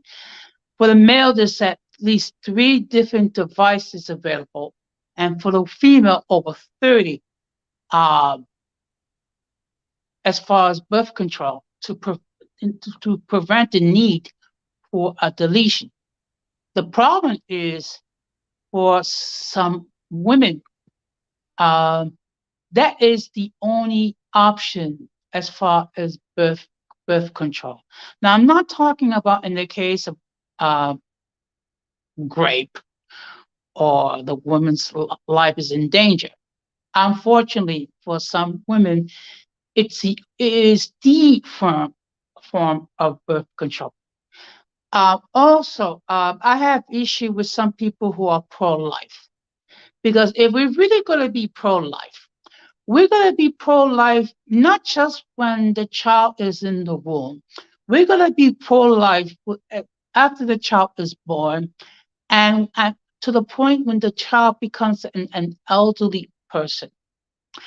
And if we're really going to be pro-life, and I'm going to keep it 100, if we're really going to be pro-life, then some of us should think about adopting some of these children, because unfortunately you have children entering the foster care system. I used to work in foster care for 5 years. So that is my take. Now, being that I'm new to this platform, I understand that once I speak, I am to mute myself, or the host will mute me. So my question is, how do I, if I want to request a rebuttal without violating these rules? Good question. That is a good question. People I was hold gonna the say, camera. here's the thing. Right now, everyone is brand new on the panel, so we're trying to let everyone get a chance to at least get their point out. Ruby, you don't let people get a chance. You hold the panel. Okay. Anna, did you hear the rules before you came up today, or like the other day, or I anybody did, but it's talking not about that? you hold the panel. You literally talk so much. We talk for like 50 minutes and don't let anybody speak. It's rude as fuck. I'm a host. Here we go. So therefore I'm allowed to speak on a panel that I'm hosting. Yeah, and that makes her numbers go down because it's boring. It makes her numbers go down. Well, here's the thing, Anna. Nobody wants to hear you ramble. Anna, right now, you are literally interrupting our ability to answer a question and manage the panel so it can move forward. So did you come up here to be disrespectful and disruptive, or? No, I just came up here to tell the truth that the numbers are down because people are tired of listening to you ramble and ramble. Okay. Now you've said it. So are you done? Yo, for real, son. Okay. So Anna's done. But going forward, it literally says no over talking the host, okay? No over talking each other. And wait for a person to say that they're done before you start talking. So you need to do that, because if you don't, we're going to mute you. And if we mute you and you decide to unmute yourself, then eventually you get put in a timeout backstage for 5 minutes. And if that doesn't work, then you get banned for the day. And if you keep doing it, then you'll just get banned, period. We're not having the disrespect against the hosts and all of the disorganized chaos and disrespect anymore. We're not having it. It doesn't make for a good panel. It doesn't make for a discussion that everyone can hear, a debate everyone can hear. Everyone wants to hear everyone's points, including yours, right? But we need a little bit more organization and respect here. And that's just what it is. So, Yo, did you guys hear me after I left out? Did you hear my when I answered your question, Ruby, you was like, what are the consequences? Or if there were. Did you hear that? no, if you no, we didn't hear that. So if you want to give that answer first, and then Mr. Know-It-All's next. But just to answer Jose's question, so we're going to run through everyone once just to let everyone get their initial point out. But after that, right, if you have like a rebuttal or whatever, just, you know, say, hey, can I speak next or whatever, and, you know, you'll be able to speak. It's not like super, super crazy. You have to wait, you know, 11 people every time. Don't worry about it. Okay. It's just that I'm new to this platform. Okay. And I do want to comply, you know, comply with the rules and regulation with this platform. I just want to make sure I'm in the same page. So if I sound ignorant, please forgive me. Mm-hmm. No, But okay. if I can just briefly continue out, and I'll wrap it up. If we're really going to be pro-life, then some of us need to think about adopting the children that are in the foster care system, because there are literally thousands of children languishing in the foster care system because for whatever reason, the biological parents are not prepared mentally or otherwise to provide a nurturing, loving environment. So it's one thing to say, well, you need to carry the child to birth. It's another thing is that if for whatever set of circumstances, they're not able to provide the nurturing environment, then some of us should step forward to adopt some of these children. And after that, I will yield the floor and I will move myself. Thank you. All Thank right. you. Thank you. Okay. So then I guess, yeah, Young Yeast, if you want to give your answer to the question we asked, and then Mr. Know-It-All's up. Yeah, so you literally got to make it illegal to have willy-nilly babies, and there has to be criminal consequences behind that. Like there has to be like jail time and penalties and fines, because if you don't protect children from the womb, they're going to grow up to be people that don't honor the system. They're going to grow up to be more criminal minded because the system didn't protect them when they were vulnerable. So it has to be enforced. Now, my question was, is that going to be criminal charges for both the man and the woman? Yes. Okay. Yes, it has to be. When you don't like honor the life in the womb, like from the jump, when people just think they can have like willy-nilly babies, like I know somewhere in the law books you can't have shadow babies. Like you have to register your children into the system. You can't. They have to have a social security card. They got to be born with a record. So the concept that I'm talking about is not like crazy. I'm just talking about there has to be more like regulations and requirements, period, just so that we can have basically a better society and people that's raised in a constructive like society. That's the only way to really, like, to me, that's more pro-life than even these pro-lifers be talking about. Because to be honest with you, I understand what he's saying, that some people should adopt, but we don't even got to go that far. If people would be like held to the responsibility and the rules were enforced, just like what you guys are doing on this panel, you're enforcing rules. like there wouldn't be this chaos where there's like people running around without no credit, without no money to their name. They ain't got nothing to live for, no legacy. Not even born into a legacy. Like they got their bastards, and they got like every brother and sister got like 3 different names. There won't be this dysfunction and this chaos. So that it's, to me, is the only way, because there's gonna be people that's just gonna be sexually irresponsible. So you got to force them to do the right thing. That's how I look at that. Okay, I hear you. I hear that. Mr. Know-It-All, you back yet from your DoorDash? Yeah, I'm back. Perfect. What say you, sir? Let me swallow this food real quick.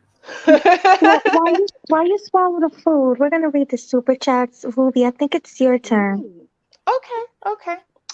Complex Easy. Thank you very much, sir. See, I told you. Thank you. He's awesome. Okay. Right? He said, right? I know. I just want to say, even though he don't always like me, he's still very supportive. I appreciate it. He says he can't wait for the artificial womb. I don't think there will be a artificial womb. I don't think that's gonna work out. I mean, I don't know. I think that to some extent they have some stuff working, but it's like it's got to start still in like a regular womb, and then they can finish a pregnancy in an artificial womb. So I don't know. I mean, that's a tough one for me. Well, I think that should be illegal, honestly, because there's so many babies needing to be adopted. They might as well just adopt these babies. This artificial womb thing is just wrong. We don't need to bring any more babies in the world. We have so many babies out there. You know, especially artificially. I could see if it was natural, but artificially, nah. I agree there, girl. So, Complex Easy with another super chat. Thank you again. He loves us so much, Ruby. Right? Thank you. Thank you. He says, I heard they that money. Right. He said, I heard they force African kids to watch Anna eat. Damn. Thank you. Well then, tell us what funny. you really think. Yeah, that was funny. That was hilarious. And the last one. Go ahead, Ruby. All right, we have Brilliant. I really like your name. I don't think I've said it before, but it entertains me to see it. Brilliant. Definitely dope. I like that. Well, thank you very much, sir, for the super chat. He said Edward Anderson versus Ruby for a live debate. Tornado versus hurricane. Now, that would be a good one. I'm gonna tell y'all first of all. They overtalk each other. Edward, no, actually, honestly, me and Edward, yeah, that's exactly what he means. But no, I'm used to being on panels with Edward. Edward can outtalk anyone, including me. Yeah. He's the hurricane. Okay, so just because we used to call it, we'd be like, oh yeah, it's the Hurricane Edward. He has arrived. ARC, Alan Roger Curry, he's another one. No one can beat Edward. Nobody. Dude, Edward literally grandstanded on your panel last night for like an hour. And it's like for some reason we're all okay with it. I don't know, because he just keeps making point after point after point. It's like almost like he doesn't have to breathe ever. Like right. We be off topic a little bit. Yeah, he makes sense. Yeah, he's got a lot to say, and I like the way he will address your point and say, no, you know what, here's where I think your point is valid and why it's not. I think that's why people will listen to him talk for 2 hours, right? Because he's so agreeable with it.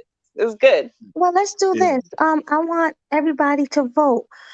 Who do you think is more long-winded? Put a one in the chat for Ruby and put a 2 in the chat for Edward Anderson. That's and fair. Panel, let me hear the panel. What do you guys think? Who's more long-winded? What do you mean by that, Melody? Who talks longer? Like because they both make points. They're both very intelligent and they're making points like crazy. But who do you think talked the longest and the most? I would say Ruby because she seems more smart and out there, and she seems to know everything. She seems to know everything. Okay, good one. Well, thank you. You need some more intelligent black women over here. You saying she's long-winded? So, it looks like everybody is saying him. He's more long-winded. Okay. Thank you. I honestly thought everyone was gonna say me. I'm not even lying. I was ready for it. So Some people are saying you, but that's true. That's true. Hey, listen, we all know. I know my faults. I know how I stay. I'm trying. Listen, we just had this. I'm trying, y'all. I'm That's trying. a female trait. You know, that's a female trait to like talk like that. That's like it's like baby girls when they're like young, they talk way more than a boy. It's That's like true. in y'all nature to just talk. I don't know Ruby, why. I like to hear you lecture us. You be making some good points. Oh, well, thank you. That's nice. That's a nice way to phrase it. I think I've seen less nice phrasing in the chat tonight, but it's fine. I'm okay, and obviously on the panel, but it's fine. So, all right. So we got Mr. Know-It-All. You done swallowing yet? Oh, see, Yep. oh, okay. I was like, All right. damn. Every time we call him, he ain't ready. so what's on your mind? Well, I was gonna say, was it who was it that went after me? Was it Jose? Mm-hmm. Who was talking about that pro-lifers need to adopt? That was Jose. Yeah. Okay. That's what I'm talking about. Those are the type of conversations we need to be having, because there's too many moving pieces to just whether or not abortion should be illegal or illegal, like the video you showed us. But I think one of the main problems why people can't get on the same page is we're not even having the same discussion. One half of the people are talking about the rights of the woman. The other half are talking about the rights of the unborn child. Mm-hmm.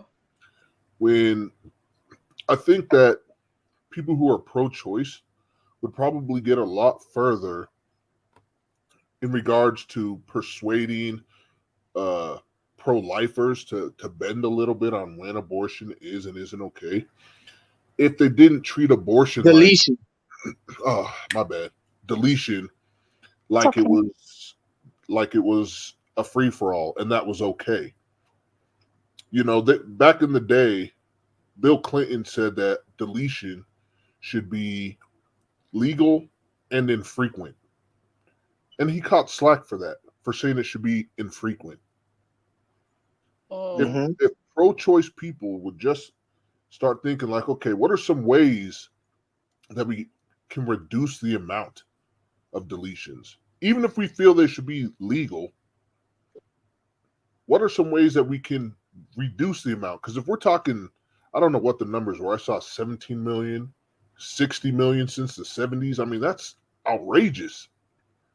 That is a high death toll. Yeah, that's very high. You know. But I thought I did that though. I thought that I just came up with preventive measures. I thought that's what because I'm pro-choice with all of this. I'm pro-choice. I'm pro-choice too. Sorry, man. I was getting my food when you were talking, so I don't know what you were talking about. So what do you guys think about the pill? Somebody brought up the pill, and I'm not talking about Plan B. I'm talking about the deletion pill. That you know what that does to the fetus? That literally like melts the fetus. It's barbaric. That pill is not. It's not a humane way to deal with it either. It's like acid, pouring acid on the fetus. Like a deletion itself is a barbaric thing. Like that process is inhumane. At the very least, is inhumane. Mm-hmm. They put a vacuum sometimes up the twat in order to scrape out all the remains. Like it gets real bad. It's a disgusting scene, huh? The fetus feels it. Yeah, exactly. Like they feel pain. They struggle. Bro, and you know, with the pill, sometimes after a woman actually takes that, there be baby parts that come out of her vagina like during the day. On some like you could be like, you know, sitting down peeing and then like a leg will pop out. Like it just the whole thing is like messed up, bro. Like it's not cool, man. I was saying the whole thing's crazy. Well, like, respectfully, that is not what happens. No, I read. I seen a whole documentary on that. I seen it. Yeah, this is something you don't really want to watch, but I watched it. I don't know. I watched it. The problem is that and they do show you stuff like that. Yeah. The problem is, right, is that if they're going to be showing you literally a fully formed baby in a D and C, right, or the other type of deletion, right, then they are showing you in essence a pregnancy that ended normally long after the deletions are no longer legal anyway, but the pregnancy ended, and for some type of medical reason, they can't induce birth, because they will induce birth if the baby's stillborn. Right, but there are some medical reasons why they can't do that, and so in that case, they go in with the vacuum and da da da da da. That is not actually how these early term deletions work. And having myself had, you'd be surprised. well, it's not that I would be surprised. It's just that you can literally actually look at, well, if you were before 21 weeks, which is when 99% of all deletions happen, right? What are the things that they need to do? What's the size of the fetus? What's the development of the fetus? Even like, you know, when does the heart start beating, or when do pain nerves develop? You can look that all up, right? So, I mean, absolutely. If they were going in there at 30 weeks and doing any type of deletion, I would be 100% anti. I would be 100%. Well, but they're not. Like, it's illegal. You know what they do with the baby remains? Like, they don't make funerals for these babies. Okay, they kind of just throw them away. Like the process is terrible. Matter of fact, there was a deletion doctor that testified in front of Congress talking about what he did. I think he did like 2,000-3,000 deletions in his career. He was talking about he was talking about these prones that he stick up the twat to like get stuff out that's still there. Like, he was talking about stuff that he used to crush bones in order to pull it out. Like, this is gruesome. You feel me? The problem is that as someone who's had more than one miscarriage, and the thing is, miscarriages you can have an incomplete miscarriage where your body doesn't get rid of everything, just like, even though the pregnancy ended naturally, unfortunately, there's some chromosomal abnormality or whatever, your body might not get rid of the whole thing itself. And then you're actually going to get the same process as a deletion, because anything left behind, any little thing that's left behind can cause infections and make you sterile or whatever, right? So, but here's the thing, right, is that what people think that means versus what it is are very different things. Having had miscarriages, so I've literally seen what has come out at 14 weeks and whatever, it is not what y'all think it is. And I understand what people think it is, because you're talking about man, you know what? This is too sensitive for you, though. Yeah, like, no, it's not that it's too sensitive for me. It's just I'm trying to be careful with my words, because I don't want to get the stream, you know, a shadow banned or whatever. But you're talking about something that is like the size of a pea, maybe the size of 2 peas if you put them together, like in total. At max. Like, I mean, people are thinking about something that's much larger and much more formed than it is. Like I said, I've seen a fetus born at 24 weeks, because my godson was born at 24 weeks, and his whole entire outstretched body could fit in the palm of my hand. So that's why I'm saying, I'm like, I understand what people have seen from pro-lifers, but it's still a body. That's what I'm saying. And some of those baby parts still remain inside the woman. That's why that doctor was talking about how he had to use like a little, he used like a little scope to see inside. And this is in front of Congress. He's just telling them people are trying not to throw up. He's talking about what he had to do. He had to basically hold the vagina open with this thing, just like when you go to the dentist, they hold your mouth open, and then he got to take these tools like a mechanic and get up in there. You feel me? It's not like they have to use that to do like a normal pap. That, you know, that's called a speculum. They're very uncomfortable, and women experience those once a year, right? I'm just telling you, it's still a body, even though it fits in your hand. There be bits and pieces of a baby, it's a human being. It's small, but it's still a human being. Like, yeah. This downplaying of the life of the fetus is why people are pro-life. You treat the fetus like it's nothing. Yeah. And then treat the mother's life like it's nothing, though, too. I won't go that far. They do to an extent, but not to the same degree. they do treat the mother like she's at least alive and a human being. Right. You'll have people say that a fetus isn't even a human being. They'll say it's not even alive. Yeah. There's a lot of people that say that. You know, it's like that's where they lose any sympathy with some people. It's like it's like Issa's saying, it's so brutal a procedure, but then on top of that, they treat it like it's they act like the only trauma, in fact, is to the mother. Exactly. Oh yeah, she's gonna really have a hard time with this. It's gonna affect her reproductive ability in the future, which it may be true. Yeah. Baby, like, who cares? Or they'll say like, oh, he was gonna have a bad life anyway. How do you know? Yeah. Well, you're right. We don't know, but you know what, guys? I really do feel like we do have some people on the panel who haven't spoken yet at all. We should get through them. Melody, who's next? Because I don't know. Let's go with. Let me move this out the way. Let's go with Terrell. Okay. Anna left. Oh no, I'm sorry. Let's go with Anna. I didn't see Anna.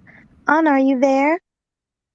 I'm still here. I might as well just be in the chat because I'm not allowed to speak up here, but it's okay. I forgot I honestly forgot what I was gonna say. I was trying to say something like 45 minutes ago. I forgot. Just continue on. Okay, so what's your opinion on deletions, Anna? I don't know. I mean, I kind of lost interest. I think I'm just gonna come back up tomorrow. So I'll be back tomorrow. Okay, good night. Okay, so let's go with Terrell. What is your opinion on this whole topic?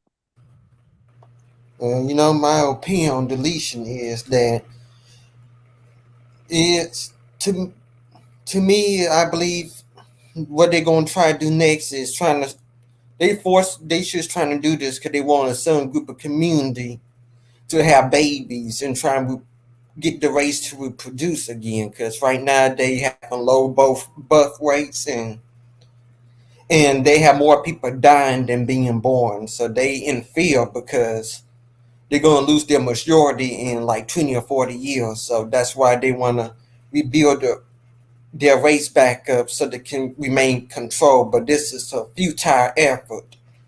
Because when they lose the majority, they're going to lose control. And then they lose their white supremacy. Because they fear the browning and blackening of America because the immigrants coming in here and you know, black people are always producing more kids. And they are making some left and right, and they just fearing that the country gonna be taken over. It ain't gonna be looking like what it used to be in the 1950s, 40s, and 30s. It's gonna be much more brown and black. So now they trying to do this to save their dying race. And once they get done with that, they want to see if they can ban contraception and protection because they really want to force that group to have babies. They no matter what, doesn't matter if it's that grape, incest, or if the woman going through medical problems. They want a baby regardless. That's why a few years ago they have this Speaker of the House named Paul Ryan. He told America need to make more babies, and what he mean by that is America need to make more white babies. He didn't mean other groups of people. He just want that particular community. So this is why they find like chaos just to get Roe versus Wade overturned, because this is something they've been talking about. We're planning to do for years. That's why they got a conservative court to do it. And all it took was a Republican president, Donald Trump, to appoint 3 conservative judges to make it happen. And, well, you know, it happened. And they say right now Trump is taking credit because they knew this was going to happen years before. This is why they didn't want Clarence Thomas on the Supreme Court back in the early 1990s when they accused him of sexually assault that woman named Anita Hill. But once they get done with this, they're going to try to go look at gay marriage and we for some of the things because gay marriage stopped them from reproducing. It's affecting them a lot. It meant to affect our communities, but it have the opposite effect. Or because when they came with that deletion mass, it was meant for the black community. It wasn't meant for them, but more of their women gets it than any other group of women, because no other group practice deletion more than them. Because knowing the Hispanic community, they go against deletion. The Asians not up for it, and the Americans, and not even a lot of black people. It's them who mostly promote it because they don't want to have kids. They want to be by themselves and do everything, because a lot of the younger generation of white people just don't believe in having children. And with this kind of mindset, this is why they really afraid of America not looking the way like it used to be. And as of right now, Supreme Court Justice Clarence Thomas getting all kinds of death threats. They're calling him the N-word just because what recently just happened. And though he ain't the only one that did it, but he also the one who asked the Supreme Court to get rid of try to look at contraception and the pill and everything. Because they knew that this man wanted to get rid of it when he first got on the court. And they hate this man right now. He getting tons of death threats. They just don't like him. They calling him the N-word, and it's from people from the left side of the political spectrum who lean towards the left, like Democrat and everything. So yeah, it's gonna be messy for a while. That's all I gotta say. Okay, well, thank you. Appreciate that. Okay, and now Kevin C, you've been a very patient man. Thank you very much for waiting all this time. What say you? Yeah, no problem. You guys are making a lot of good points. Terrell actually brought up something that was very interesting. I'll just say that real quick right off the bat with Clarence Thomas. In order for them to actually repeal Roe v. Wade, they actually had to have a majority decision. But it's very interesting that the one person that's getting the blame is the black guy. So not everybody else. So that's a very interesting dynamic. So, and then, to your point, as far as your topic, does all lives matter? So that's been a question that goes really back to the 1600s for us as black people. Yes, all lives do, but some matter more than others. And, people in the United States have had different opportunities and, benefits and privileges that other races just haven't had. Without getting into that too much into the history of it, I think we all know what it is. The reference is for that. Yeah. And, Terrell actually pointed to this already. Now I was wondering if somebody was going to say it, but really the whole issue, Roe v. Wade and the repeal is in relation to, the white birth rate. Now keep in mind, this is something else that I've discovered as this discussion has been kind of on a topic for the last few weeks, is that black birth rates are actually down too. Birth rates are down across the board, but not as bad for black people as it is for whites. But we need to be tightening up too. And which brings me to a point that I want to say. I think Ruby actually brought this point out. You have people who are just not prepared financially, having more babies than they really need to, and then the people who actually have the money and the resources, they're being very reserved. They have anywhere from 3 to 5 kids, and people that are pretty wealthy, they might have 5 and kind of max it out at that, and then just stop. Because they're not going to produce 15. I myself, only produced 3 with my wife, and I look at it like this: a replacement for me, a replacement for her, and then a spare. That's really what everybody should be doing, but we have a lot of people who aren't doing that at all. If you think about it, that's how you replenish the population. Everybody has to produce at least a minimum of 2, but 3 is good. That way you're replacing yourself as a man, you're replacing yourself as the woman, and then you have the spare child. And now if you have 3 boys and 3 girls, somebody else is going to have 3 boys and 3 girls. So technically it'll all kind of even out. And you'll get some people that are kind of left out of it, but that's okay. Not everybody's going to reproduce. But you still, in order to keep things going the way it's supposed to, so they don't have to bring in. That's where all of this is linked into immigration. and you have the issue about it today, and then you have other immigrants coming in with the Afghans, Ukrainians, and then people just kind of at the border, and they're doing a whole bunch of other stuff. So everything's kind of tied to it, and it's generating a whole lot of other issues that a lot of people don't really see, and our government is doing a lot of things wrong in all of this. But now I did put something in the chat as it relates to Black people self-correcting, and what I meant by that is that we have an excessive out of wedlock birth rate, and we're really one of the only groups that has that problem. Now, for the longest time, out of wedlock birth rates is over 40% for all races of women, but we know that for Black women it's like over 70%, and what it's causing in our community is a situation whereby you have a lot of kids but no fathers to help get these kids to adulthood, which is kind of bringing us off balance. So, and that's creating second, third, and fourth order residual effects. So that's why I mentioned that we can look at this as an opportunity for us to self-correct. And then I want to say one of the other gentlemen brought up penalties for not being ready financially, the training, certification, and a few other things.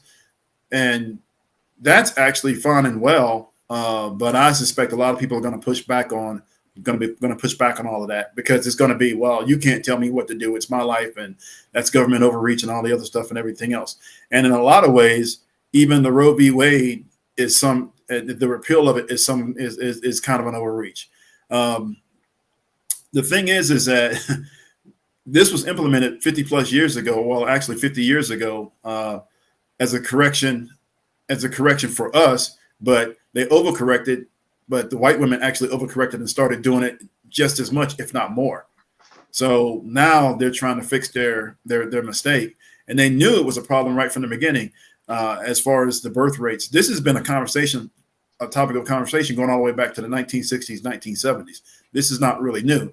They just couldn't figure out how to do it without lowering our birth rate or keeping us under control, and then expanding theirs. And now that it's out of control and it's not working out for them, now they have to overcorrect by lowering the limits for when a child can produce. They're trying to get it down to 15 and 16 for these young teenage girls, and nobody wants that. And then now they're trying to actually force these women who are really fighting. It's very interesting how hard women are fighting back against this, and I'm a little confused as to why Black women are kind of joining it. I don't want to get into that too much, but it's a bit confusing to me, when what we really need to be doing is just simply producing our children within the framework of a stable 2-parent home. And that's really all we need to be doing. Just getting married and just produce the kids and raise those kids to adulthood.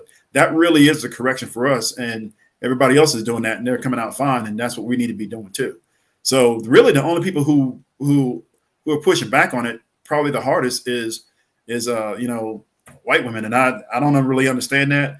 I do think that we still need to reserve the medical right, or the medical, I don't know if you can call it a right, but the medical option to, terminate an unviable pregnancy, or in the event of where it actually risks the life of the mother. And I expect that even with all of these repeals and all these laws that are going in place, that's still going to happen. We just don't know how it's going to play out, and people haven't really worked out the details of it. And then the people who are wealthy and have the money anyway, they're going to figure out a way to get it done outside of the system anyway, like they've always done. And so, go ahead. If I could just interact really quickly, because so there are two different cases, and they were both passed at the same time, right? The one we mostly talk about is Roe v. Wade, because that was the one where it was like, it doesn't matter what your reason is, you should be able to, it should be between you and your doctor, period, point blank. That's it. That's what Roe v. Wade was. But there is Doe v. Bolton, right? Which was passed on the same day that no one talks about. And that is actually the one that covers rape. That was the one that covers incest. That was the one that covers medical necessity. Yeah. So even though Roe v. Wade might have been repealed, that doesn't touch anything that was established in Doe v. Bolton. So any state that, for example, like, and that's what I said earlier when we were watching the video with the woman, is this woman who seems to have a medical necessity. I mean, she's got blood clots forming in her brain. She's losing vision, so on and so forth. It's a very dangerous situation for her. Yeah. But she's in a state where they had the trigger laws when Roe v. Wade was repealed. And so basically what they're doing is they're playing fast and loose with the Supreme Court decision of Doe v. Bolton and saying, well, you're not going to die, right? So until you're going to die, we don't really think we should give you that option, right? Like, who cares if you're going to have stroke out or, you know, be blind or fully impaired for the rest of your life? And who cares about that, right? Until you're going to die, we don't think Doe v. Bolton kicks in. So that is an issue that's happening now that Roe v. Wade has been repealed. Exactly. There's always going to be I'm sorry. You said something that you had made a statement about something I said as far as what I would implement as far as some type of regulation. I understand there's going to be people that find it like an overreach. But to me, I don't see how this is a partisan issue. I really don't. Like, who doesn't agree that you should have paperwork before you have a child? And to speak to what you was talking about as far as women being at risk on the doctor's table with a pregnancy, what I would propose is exactly what I said. Before you even decide to get pregnant, you should have blood work done. You should make sure that you're a healthy mother or father before you do have a child. That way there won't be this risk of high risk pregnancies going around. So it's still pointing to the solution that I propose. I don't see how there's going to be somebody. I feel like it's ignorant. I really do. I feel like it's ignorant to even disagree with me as far as having standards and stipulations when it comes to like bearing children. I really don't get who would be upset with that. Oh yeah, well I agree. We really should have standards, but we're living in a society where you have people who fight back against that. No, we couldn't even get everybody to put on a mask, a protective mask. Back. Yeah, but a mask ain't got nothing on a child though. Like, I don't understand. I really don't. Like, some people just gonna really have to be ignored because we're talking about child abuse, literally. Yeah. Like, this deletion stuff is child abuse at its finest. At its finest. You feel me? Like, it's the epitome of child abuse. And it's people that would literally fight against that. That's retarded to me. I don't understand that. Yeah, but you know what? I don't disagree with, you know, training and certification and just making sure you're in the right stable situation, because like I said, we have people who are just being completely irresponsible with it. And so much, and unfortunately more so within our group. And I need that. I want to see that cease and desist myself. One of the things that we should also be looking at getting away from is all the incentives that's creating these incentives that actually push people towards, you know, making all these crazy, unnecessary kids that they can't really take care of in the first place.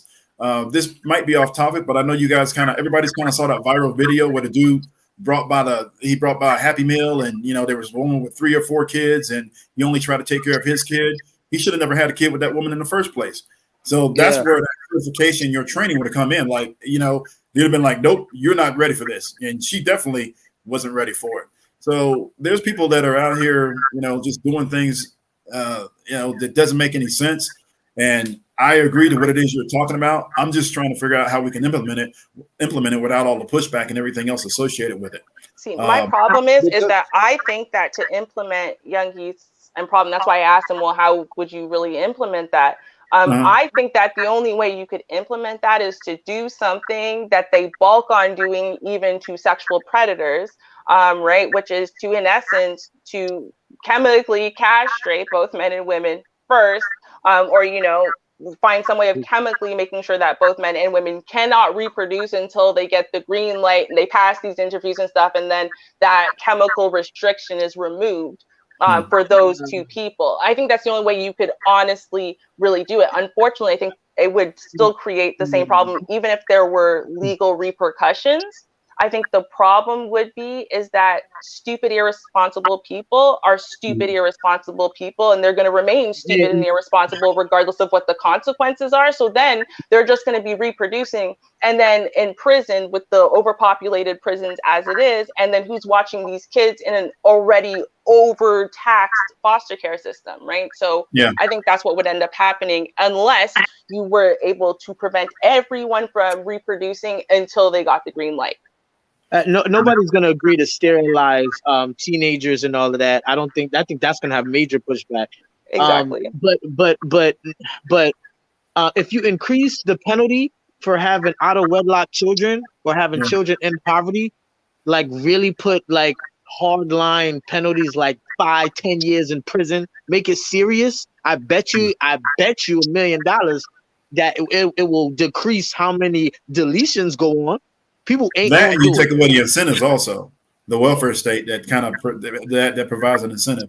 Hey, the only issue I have with the laws is that historically speaking, in the United States, laws are enforced against certain races and other races not. There's not equal application of the laws. And always against the poor. And I hate to say that, but it's a reality in the United States. And I've seen this You're way too talking many about times racism for people to actually not to dispute it. And we should all know this, or at least understand that this is happening to some extent, because it's laws fine, I look at it fine. like this: laws are enforced against us and everybody else, here and there, whenever they feel like it. And then we have one or two groups where laws are rarely, if ever, enforced at all. It doesn't matter because it's fine. It's still going to create better black people, even if white people don't follow it. There might be more in quantity, but as long as black people are regulated and as long as their children are born in a constructive household, I don't really see. You can be as racist as you want to be. Like, there's still gonna be quality black people born. I think another problem with that. Let's see that through real quick. You said if go ahead. Somebody for bringing a child into poverty, what would that look like? Say that again. What would that look like if you threw someone in jail for bringing a child into poverty, birthing a child? It would look like the law. It would look, bro. People are going to jail for not paying child support. People are going to jail for not paying child support. Like, people go to jail for child abuse. That's a child. That's an adult that's already not taking care of the child. What are you going to do? That's my point, though. What are you going to do if the mother, you throw the mother in jail because she brought her child into poverty? Then who's? I mean, mother and father. That'll never fly because. Like I said, you have a really good idea. I just don't. It's just the implementation and how do we get there, and then pushback is going to be against it. And I suspect that we wouldn't even have as much. I'm sorry. Go ahead.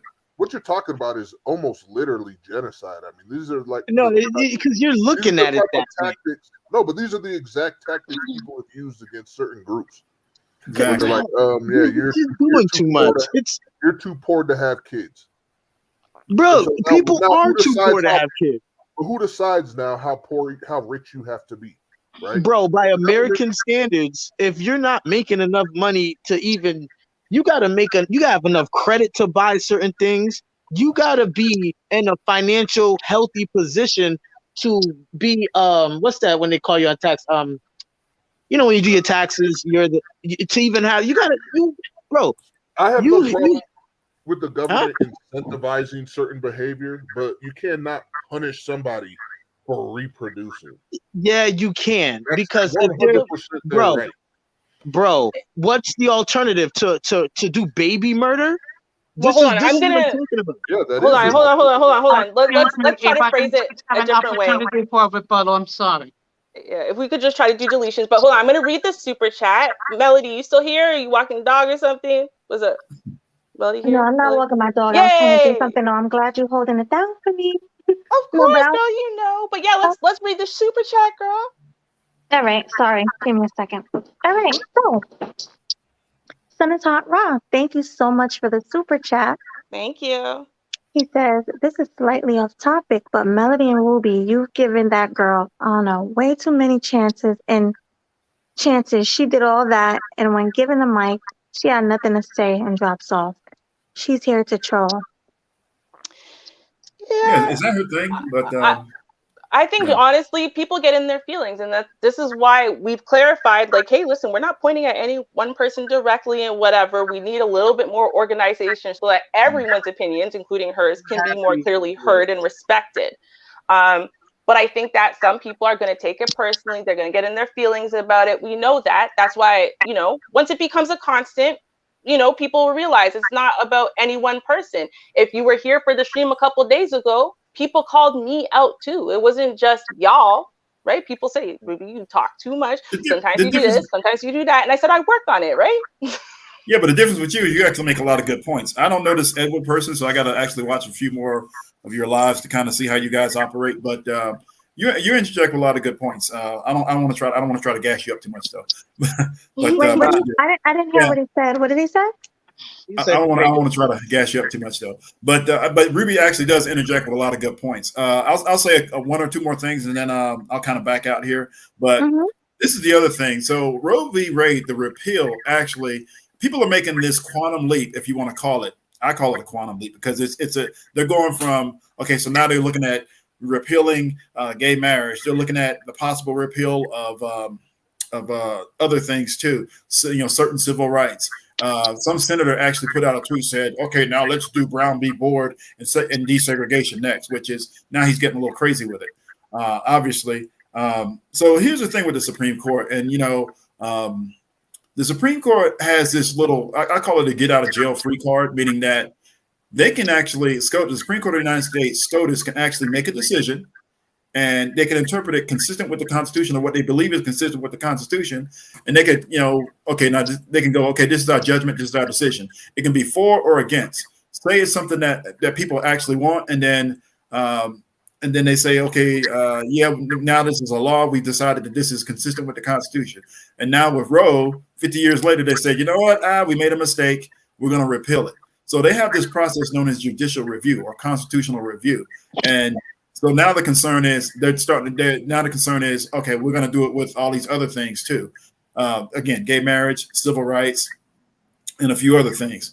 And that's the issue that I have with the Supreme Court, is that they can literally write up a summary to go in the direction that they want it to go. That the Constitution is very loose and free. They call it a living document. The SCOTUS actually references as a living document, and they try to interpret it the way the guys, when they wrote it in the 1700s, would have interpreted. Yeah. But you know what, though? Here's the thing. This is why the left should be mad at itself, and Ruth Bader Ginsburg especially at her, because the thing is, what they wanted her to do is intentionally step down while the left was still in power, so that way a leftist Supreme Court judge could be elected. But she refused. She said, I'm feeling fine. I'll be fine. I'll outlast until the next leftist. And she didn't. Right. So she's the one who ultimately swayed or allowed another judge to be put in there that's going to start swaying these decisions in the opposite direction. Right. And so that's what politics is all about. Right. You got to be smart with politics. You got to leave the feelings behind and so on and so forth. But you can't pull a Supreme Court judge down. They have to willingly step down. And she refused to willingly step down because she's so damn pig-headed. And so now this thing that she's been fighting for all this time, in essence, was repealed, and it is her fault. So I'm just saying, for people who were big fans of hers, the left needs to be mad at itself and at her, because that's why it's happening. Because she really just stepped down in time. Can I say something to about, because Kevin said something. He said there's going to be pushback on the solution I proposed, and Mr. Know-It-All proved exactly the pushback of the solution that I proposed. I don't even think this is the forum to get into the details about the consequences, but I do know that consequences sway behavior. Okay, so maybe I'm being extreme when I say there's jail time, but if people are going to offend more than once anyway. Okay, if you give them a slap on the wrist for a whole human being that they don't want to take care of, they're going to do it again. Okay, so like I said, I don't think to get so deep into like the whole process of how the criminal justice system is going to work as far as women and men having unwanted children. Yeah. But I know for sure that if you do implement serious consequences behind just having willy-nilly babies, that it will decrease, it'll diminish like this issue that we're talking about as far as Roe v. Wade and all of that. It immediately. As a matter of fact, if you do what I just said, it's only going to take like one generation, and you're going to see the whole black community flip. Okay, hold on. I disagree. Wait, Kevin, hold on. Jose says he's been trying to get in for a long time, and I haven't heard his voice, to be fair. So I apologize. I honestly didn't hear your voice. But please go ahead, sir, because I honestly didn't hear you. No, it's just that I've been trying to comply with the rules and regulations, that's been established, that I have been requesting of a ballot. I just didn't want to be a pain in the butt about it. I'm really sorry. I guess I should have made it more clear. Kevin was the last person that was new on the panel. So after that, it's more the free part of the discussion I was saying, whereas when you have something to say, you can just jump in when someone else is finished. But I honestly I didn't even notice that was your username, like in the chat room. So I really apologize because I didn't notice that's what was happening. I am sorry. Okay, guys, and I'm just going to say, you guys, I'm going to give you 30 more minutes because I have to go. I have to shut it down. So thanks for holding it down, Ruby, because I'm really busy over here. But go ahead. All right. Go ahead, Jose. We apologize. I would never try to isolate you. I really am sorry. Okay. One thing that's not being discussed in all this, when it comes to reproductive rights, the Democrats had 49 years since 1973, when Roe v. Wade became the law of the land, to codify this right. For whatever reason, they waited until 2022 to try to get it codified, and it was a piss poor attempt at that. Okay. True. Had they done that, we would not even be having this discussion in the first place. And again, unfortunately, and please, I'm not saying all women are doing this, but some women are using deletion as the only means of birth control. And the fact of the matter is, it is a responsibility of both the male and the female to take actions necessary to prevent an unwanted pregnancy. And a lot of these people who are upset about Roe v. Wade being overturned were the same people that's trying to force people to get vaccinated against COVID-19. And the reason why I'm bringing this up is because they talk about my body, my choice.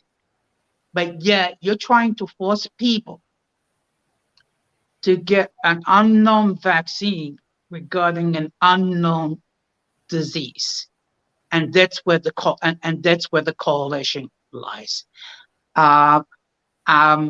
Thank you very much for allowing me on this platform. I'm going to hop off.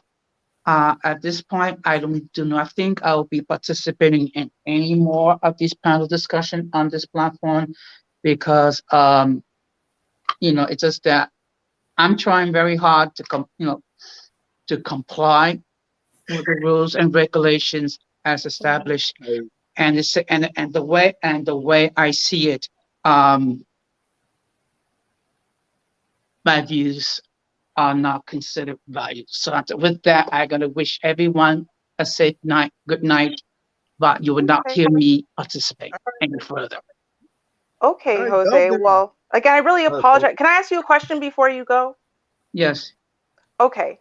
So I wanted to ask about, because you were saying, right, that the same people, in essence, who want to, or are pro-choice, right, are also the same ones who want to force everyone to, get the jab, we call it, right, or wear the masks. But I have a question about the other side, right, because the people who were against, making everyone wear a mask, and against the jab, right, because they were saying it's my body, my choice, a lot of those people are pro-life. So isn't it that the same kind of hypocrisy? It's a lot. Okay. It's a lot of okay, to be perfectly fair, and I'm going to keep it 100. There's a lot of hypocrisy on both sides. Okay. Okay. And believe me, I'm just as critical. I follow people who are pro-life as I'm pro-choice. So both sides are going to be pissed off at me. But I believe in keeping it 100. Okay. And the fact of the matter is, it's one thing to wear a mask because you're trying to reduce the exposure to COVID-19. It's another thing when certain individuals are trying to force others to get vaccinated. And just to make things perfectly 100, I've been vaccinated against COVID-19. But it was... Be careful. I'm sorry, Jose. Please, we can't use that word on the platform. I don't want to get shut down. Can you say jab instead of? Yeah, let's Okay, not do I that. apologize. I apologize. Like I said, I'm new to this platform. Yeah, no problem. Okay, so I apologize. Okay, so I decided to get the job, but it was my choice because in my personal assessment, I deem it necessary. But I would never impose anyone else to get the job. And again, I apologize. Like I said, I'm new to this platform, so I'm just trying to, comply with all these guidelines because I want to be like, a responsible participant. But again, thank you very much for allowing me to speak. I think going forward, I'm not going to participate in more of these platforms. Okay. Well, we're really sorry about that, Jose. Thanks for coming. Thanks for coming. Goodbye. Oh, man. Like what? I'm sorry, but Just real quick, everybody did get a chance to at least talk the initial points, right? Yeah. He was hurt. He was hurt. He wanted more time than he just got. Okay. Bro, you're new. Let's be honest. He was doing too much. I had to put my stuff down. Way too much. Well, he actually made some pretty good points. So you know what though, he did say something that was very interesting. So the fact about they had 50 years to codify it into law. So this is what this is just I'm gonna do a Stephen A. Smith. This is my belief, my personal belief, nothing else. But the reason it wasn't codified into a law, into legislation, because when the Democrats had the majority, when they had the White House, the Congress, and everything else, is that they wanted to just leave themselves an out in case they needed to repeal it, which is what they're doing now. Which is there seems to be this level of outrage on the left about the repeal, but they also wanted to kind of leave themselves an opening in case they felt they needed to repeal it. So, but once you codify it into law, now you can't. You can take it back, but now you need another law to take it back, or you got to do it. There's a whole bunch of other stuff you got to do in order to remove a law or take something off the books. So then it would make them look like, okay, so they're the hypocrites and they did something wrong. But again, this literally all goes back to, remember, they've been having this conversation about birth rates. There's a whole book about it. You guys have heard the birth dearth, right? You guys have heard that book? Yeah. So that book came out in like either the 70s or the 80s, but the conversation had went back 20, 30 years prior to that. So this is not something new. They've always tried to figure out how to increase their rates without increasing everybody else's, but they can't do it.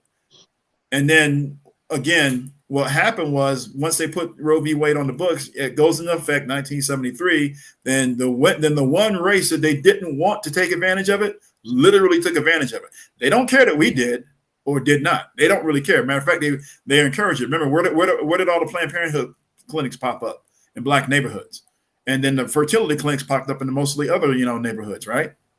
So there was an incentive to actually try to control our population, and that's always been the case. So when I say that the option for terminating babies is not going to go away, I have the belief that they're going to figure out a way to allow certain races or certain groups to continue to do it if they want to. But meanwhile, the focus is going to be on the one group that they want to produce the most, and they're going to try to limit that as much as possible. You know, Cynthia G is the new Margaret Sanger. You know that? Yeah, I heard with the whole, delete black male babies and all the other stuff, and she's problematic in a few ways. They're going to promote her. That's what they're going to do.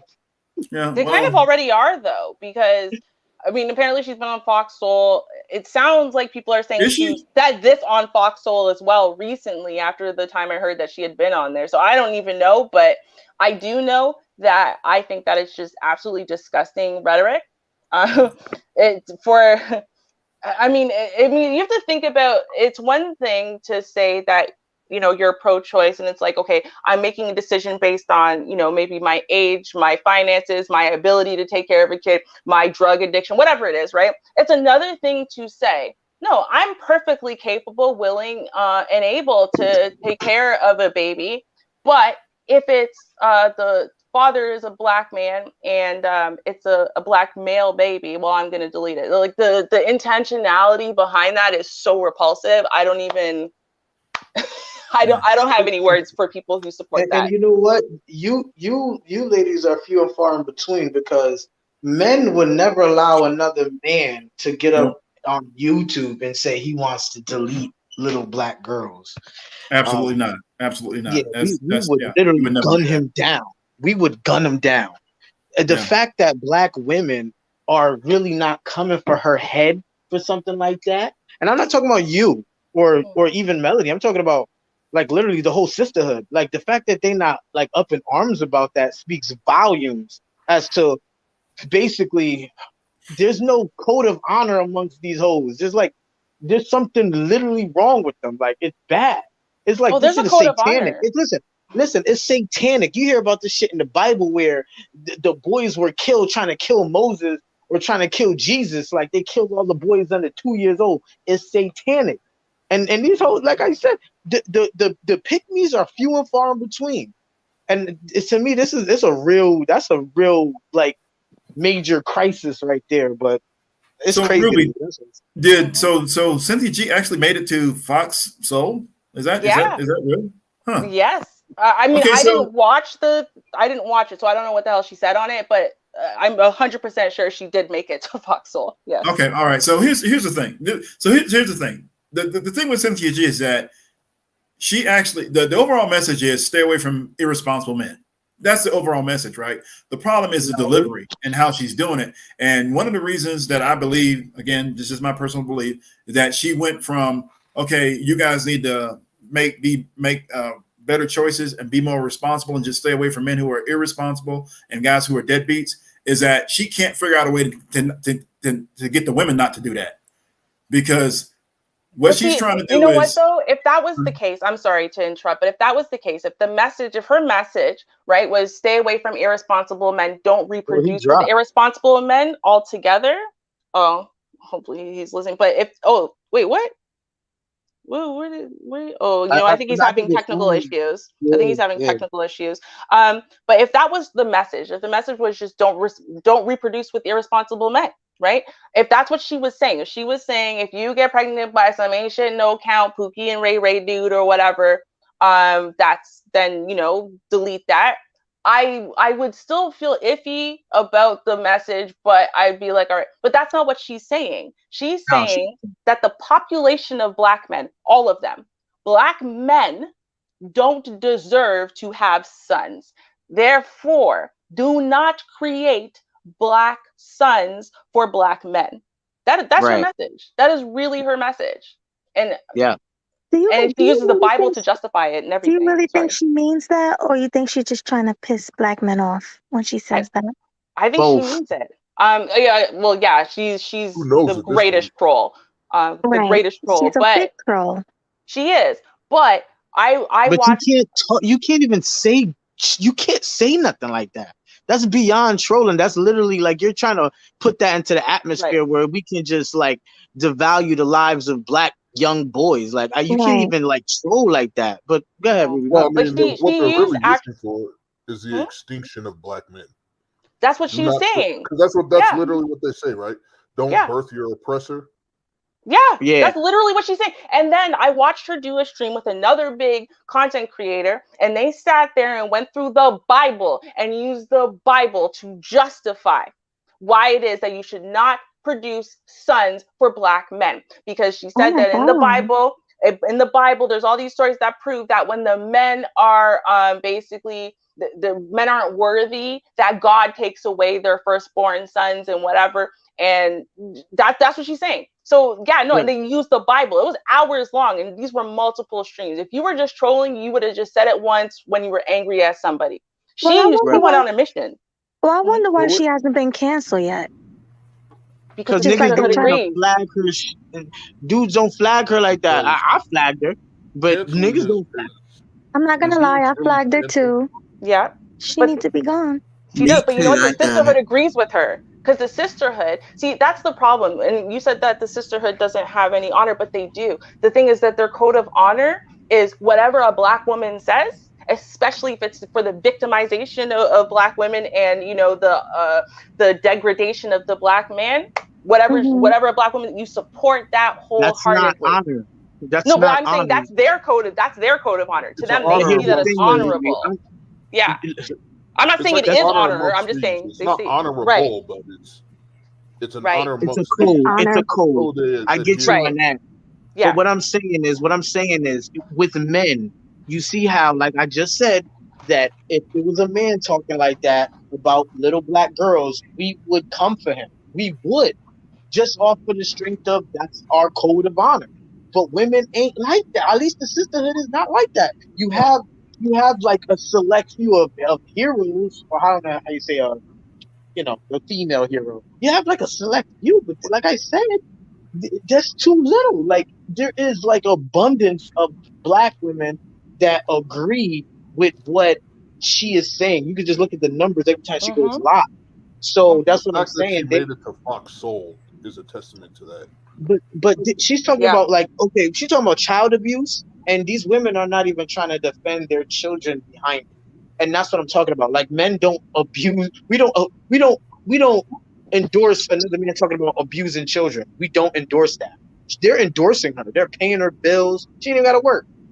So it's to me, it's like it's grimy. It's just It is grimy. It is. And you know, here's the thing. What people don't realize is that these types of treacherous people, they don't just start at treachery, right? They baby step you into it, right? So for example, the Black femicide rhetoric, right? So they tell you a Black woman is killed every 6 hours. And the way that they phrase it, right? It makes you think that there is this pandemic of tens of thousands of Black women dying every year due at the hands of Black men. Right, but if you actually calculate it, right, just calculate what one every 6 hours for an entire year is, right? That's like 1,400, I think it was, or 1,600 women. Now, I'm not saying, yay, 1,600 women died. What I'm saying is that out of 16 million women, right, 1,600 is not this massive number that Black femicide rhetoric is trying to make you feel. But if that's what you're starting with, right? So you're listening to all this content telling you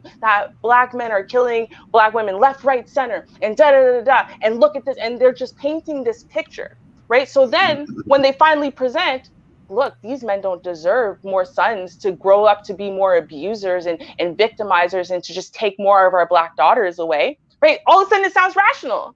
It sounds rational because they baby step the lies and the treachery over and over and over again. And once you're drinking the Kool-Aid here, they baby step over here with more Kool-Aid. You see what I'm saying? That's how this treachery happens. That's how you have a whole sisterhood of women sitting there really saying these kinds of things. And they have sons and fathers they love. And that's disgusting. Yeah, but I just don't understand why there's not an outrage or pushback from women. Can I give you my theory on why I think they do it? I think that the reason that they do it is because they felt a rejection from Black men. Black women in general, but Black women especially, do not like to settle. So the only way they can convince themselves that they actually prefer non-Black men is to make themselves hate Black men. Yeah, that's it. Yeah. That's it. That is exactly how they're trying. They're trying to force their attraction by coming against niggas. But the same. Don't she got a baby by one of the Black Dusty she speak Robert of? Perkins, yeah.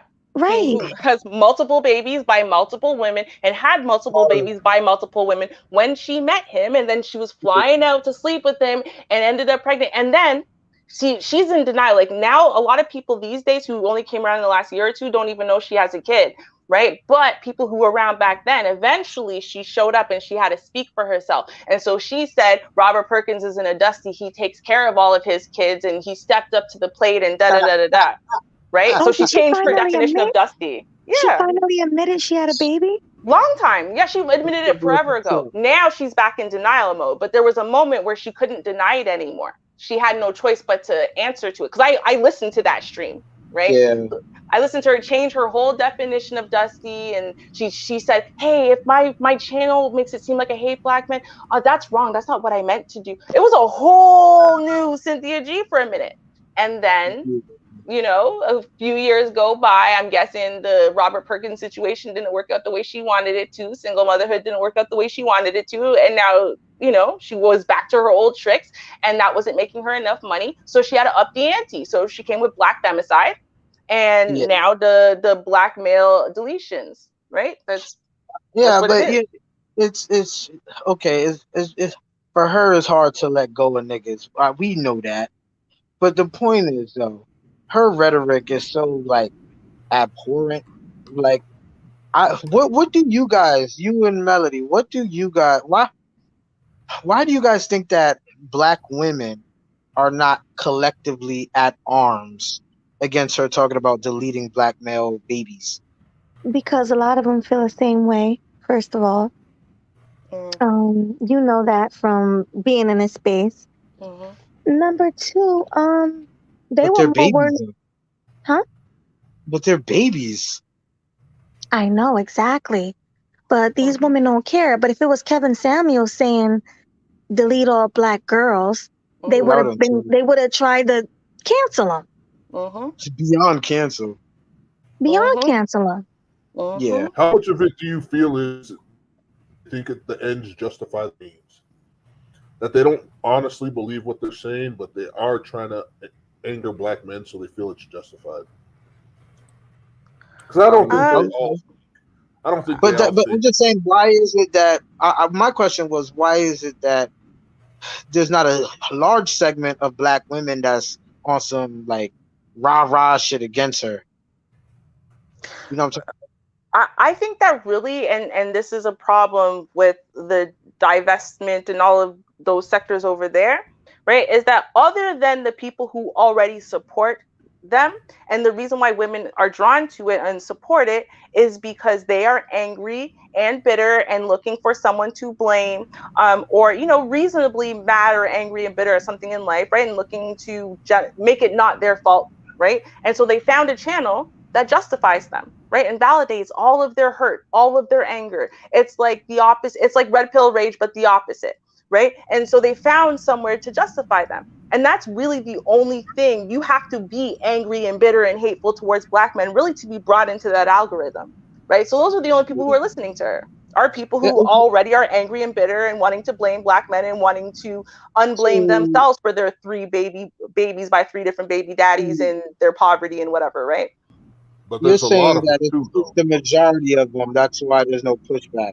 I get that. And this is why, this is going to sound how it's going to sound. It's going to sound how it's going to sound. This is why women can't run nothing. Because even when children are at stake, they're all siding. And I'm not talking about you guys. You guys are like the minority. I'm talking about the bulk of women.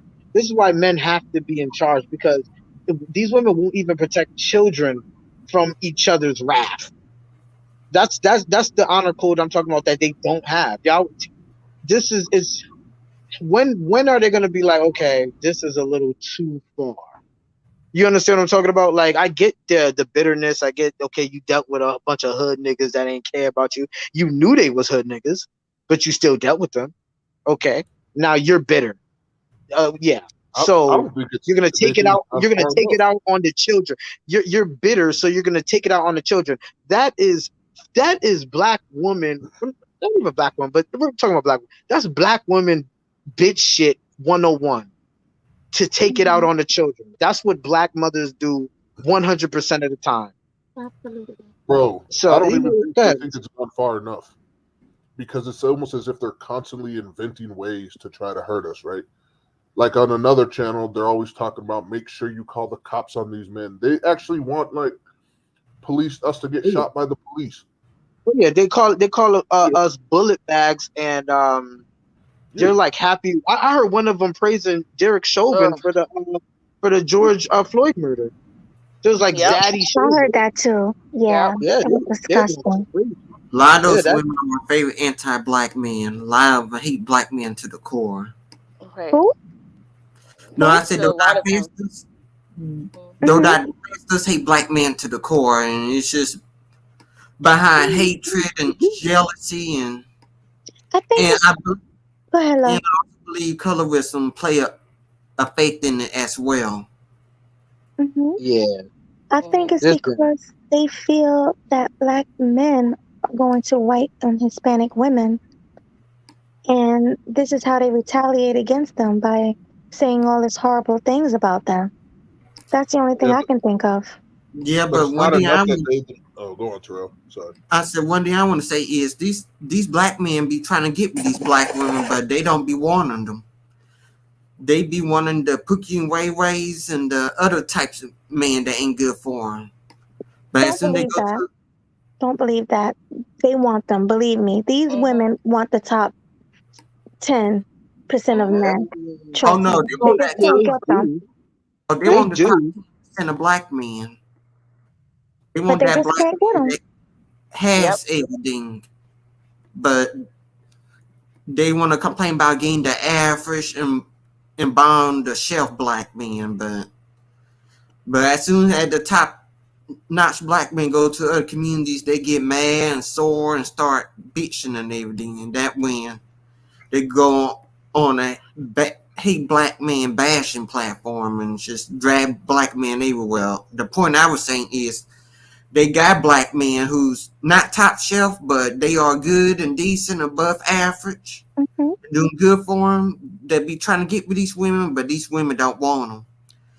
They be trying to get with the Pookie Ray Rays, and after they get done, they want to go to the white man community because they didn't get that black man that they wanted.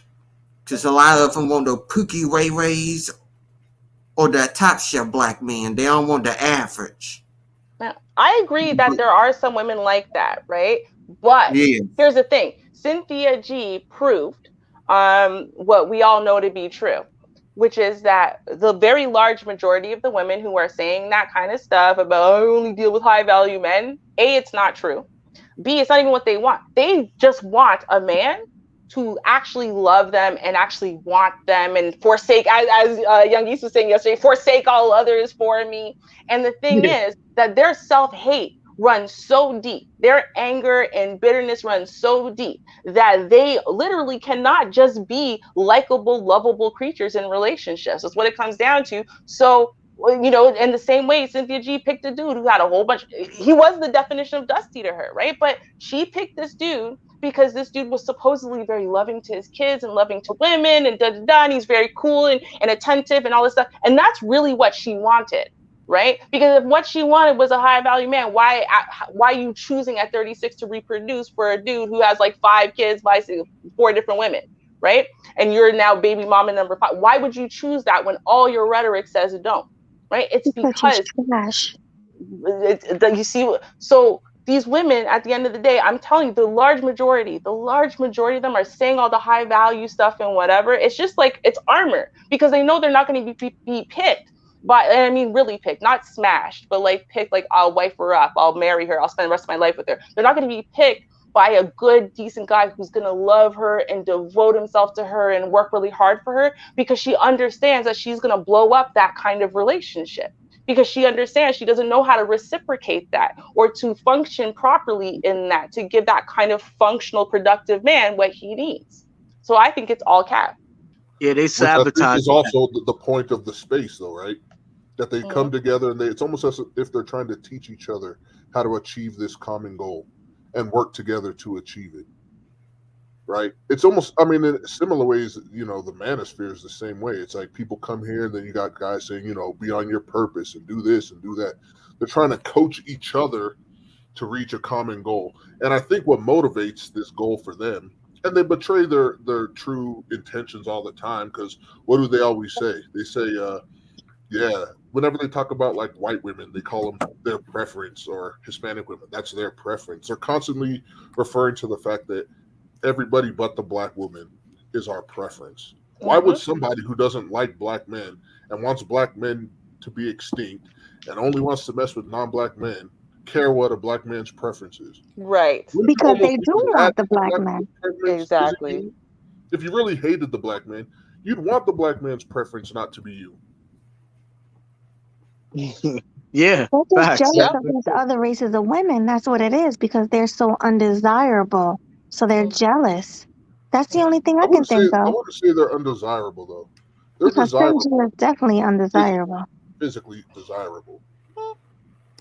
I mean, I would say that, I would argue that the majority of black men prefer black women physically. Yeah. Facts. Every race prefer their own women the most. That's true. But I mean, these specific women are undesirable, like Cynthia G. But a lot of guys would smash. They smash though. They think she's sexy. Friendly, they just don't like her. Happy. She's not unattractive. Right. Right. And see, I think that's the thing. The bangs. I'm hood with that. It's too much. She be caking that makeup on, and I don't even think she's. Yeah, it's just OD. She be drawing her face on. I get how somebody might like her, but she ain't for me. She ain't. I mean, she's really not that cute, in my opinion. But yeah, not to think she's cute. She's not like startlingly ugly. No, she's not startlingly ugly. No. Startlingly. Yeah, I don't think she's startlingly ugly either. She's just too hateful for me. Yeah. Yeah, that's what makes her ugly to me. Is I know the things coming out of her mouth, you know? Yeah. Now, could I say something that might sound a little bit like a conspiracy theory? Let me know what y'all think. And it's kind of builds upon what y'all said about her getting on Fox Soul, how that could even be possible. Because, you know, for her to get on Fox Soul, that's an endorsement from a corporation that you got on that show. Now, have any of y'all noticed, like on television, when they show interracial? First of all, there's been an uptick in the interracial relationships I've seen depicted. But it always seems to me that they show the black women with non-black men. And whenever they show the black women with non-black men, it's a healthy, stable, nurturing relationship. Yeah. And that black men are always in, regardless of the race of women, in some unstable, chaotic relationship, or they're gay. Well, to be fair, when there's a black man in an interracial relationship on TV, it's stable too. But I understand what you're saying. Like, they're trying to push that narrative, but frankly, I really don't think it's going. It ain't going anywhere, and it's not going anywhere. That's how I look at it. And the only people you really need to convince is maybe other races of men to deal with black women, because they're really the ones that's like, nah, I see that y'all crazy. They hear how they talk about their own race of men, so they're like, nah, we got our own women. We don't need that type of shit. Well, if you're like a white male and you're already preferring Asians and then whites and then Hispanics, I mean, Hispanic with white and Asian with white are the two highest interracial marriage rates. Period. Yeah. And then the highest rate overall is white with white. Like, they're not struggling for options. No. Hell no. And real quick, yes, Anna, my sweet. Yes, I was gonna ask if Melanie can respond to one video that I seen earlier, and then I'll get off the panel. I don't even want to be on here when she responds to it. I'm gonna be laughing with my popcorn in the chat. But I just want to, it's a 12-minute video. It's a 12-minute viral video that everybody's reacting to. And it's about how a black man is definitely married to a white woman, and he comes on and he's basically spitting hardcore truth and facts that a lot of people don't want to hear, but it's the absolute brutal, hardcore course, truth that I've been saying for a very long time. And, you know, I just wanted to see you guys' reaction to that video because you guys consider yourselves black, even though you're not, but you guys consider yourselves black. So how do you feel that you're the most undesired in the whole entire world? It's not changing the topic because I've been, you know, you're talking about interracial dating. You're talking about interracial dating. How am I changing the topic? Do not interrupt me because I was speaking. I didn't interrupt anybody else. How am I changing the topic? And I'm talking about interracial dating. I'm talking about interracial dating. You're interrupting me. I'm talking about interracial dating. You guys were talking about interracial dating. You guys were just talking about interracial dating. Hold on. You're not gonna interrupt me. I deserve a voice. I didn't interrupt you. I'm trying to answer you though. What's the rules? Is it hypocritical up here? Like, I'm trying to answer you. What's the rules? Okay, I was speaking though. You interrupted me, basically telling me to shut up. No, I'm trying to answer you. He just made. He wanted to. Okay, guys, stop. Let Melody speak. She's gonna answer you. Okay, so Anna, what was the question again? Sorry. I was gonna ask you because you guys were talking about interracial dating and you know the desirability of other groups of people. I wanted you guys to, or Melanie, I wanted you to pull up a video to react to regarding Black woman and you know a viral video that's actually going around. And I want to know your feedback on it. Since you hold Black women accountable, do you actually agree with the message in that video? You have the video? You want to pull it up? Oh yeah, I sure do. I sure do. Well, go ahead and share your screen. We really gonna do this? Oh yeah, we sure. We already know where she's going with it. She's just gonna say some hateful shit. All she's gonna do is say hateful shit. It's from actual Black men. Like it's not from me. She's getting up here to troll and say hateful ass shit. I'm not trolling. I'm actually talking about the same thing. Let me okay, so here we go. It's hold called. On. Let me ask Ruby. Ruby, do you want to see this video? No. Of course she doesn't want to. Well, no, my concern is Anna. She's an advocate. Anna. So she's not gonna want to because she's an advocate. Shut the fuck up so I can speak because I'm a host. Therefore, what's the problem, Melanie? When you start getting people, again, right. So now, as I was saying, so it literally is like 5 minutes away from when you said you wanted to end. So what I was going to say is she said it's a 12-minute video. If we wanted to do it today, we might want to maybe run an extra half an hour. You know what I mean? So I guess to me, it depends on you and your availability because we would probably need to run at least half an hour. We got to play the video. We got to talk about it. So it's up to you, really. I mean, I've been tired the whole stream. I mean, I can stay up another 20 minutes if. Let's vote. Who want to see the video on the? Or do you want to do it another day? We can do it a topic. We can send it, and we could literally do that as a topic on another day this week. Yeah, another day. I can give you the title, and that way, when you see it another day, at least if I can give you the title, you can get prepared. You can get prepared for the video beforehand. That way. Did she unmute herself? No, I did. I thought I unmuted you. She said I did. You muted yourself? I wanted to say something. She's already broken all the rules. You broke all the fucking rules. Thank you. Yeah. Fucking thank you. Right. So, Anna, if you want to put the link of the video in the chat room or email it to Melody, and then it can be a topic for another day, and we will review it. Yeah, let's review that. I mean, I know there's gonna be some Black dude talking about how Black women ain't shit. Shake the privacy. Yeah, I mean, of course, that's what it is, right? She said she's been saying it for the longest. We've all heard her opinion for the longest, so we know it's what it is. Yeah. But you know, we can do it anyway. We'll have her as a guest, right, Ruby, and we can play the video and get her opinion. I mean, it's pure entertainment. So hey, the private chat. Look at her in the private chat. Huh? Do you feel like you're a little too lenient with Anna? No, we muted her and we dropped her. Melody or Ruby, shake the private chat. Okay. All right. We'll check it out. I don't know, man. Yeah. Yeah, but crazy. You know what? Listen, here's the thing, right? And we already addressed this with her. This is where she's at mentally and emotionally. This is where she's at, right? And it's not just about attention from y'all.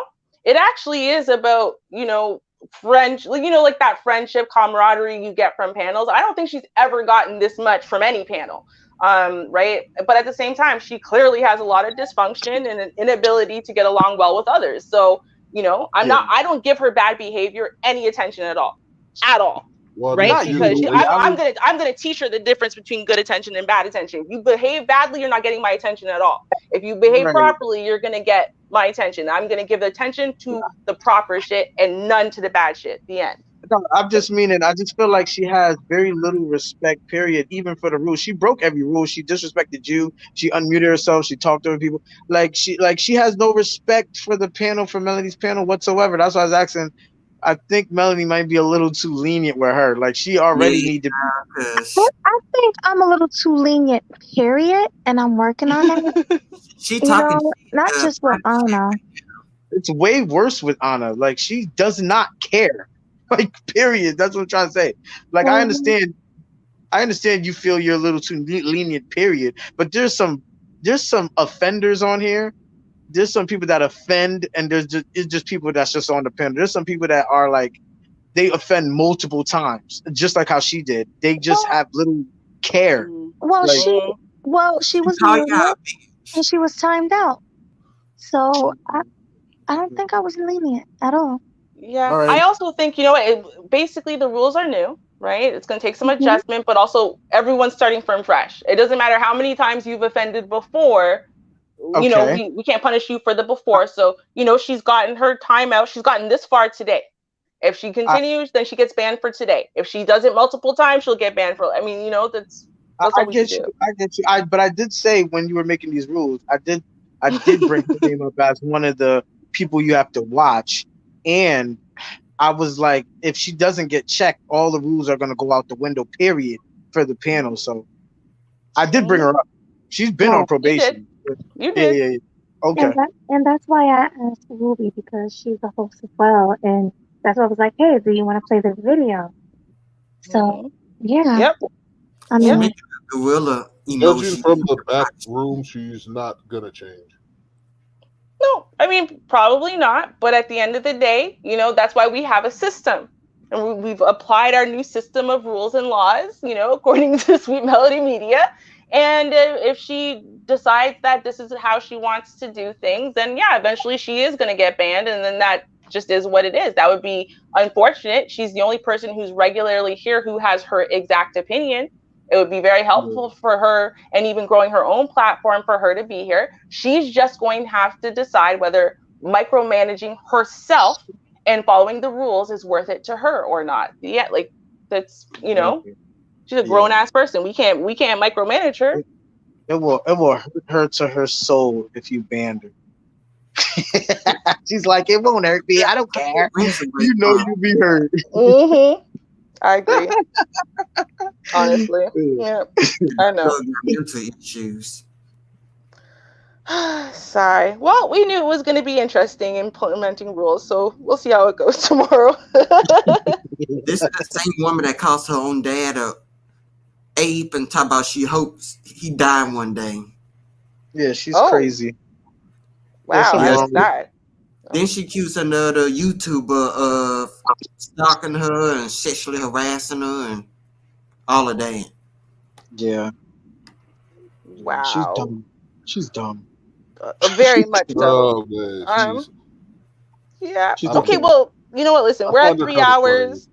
3 hours tends to get wild. You want to do final thoughts, Melody? Yes, definitely. I struggled this whole stream.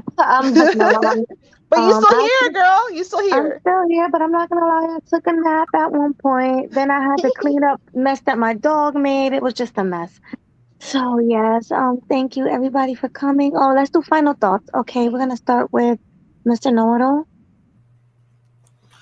All right, I'm just gonna make a point. I was trying to make it earlier this point, but the topic kind of drifted, so I didn't revisit it.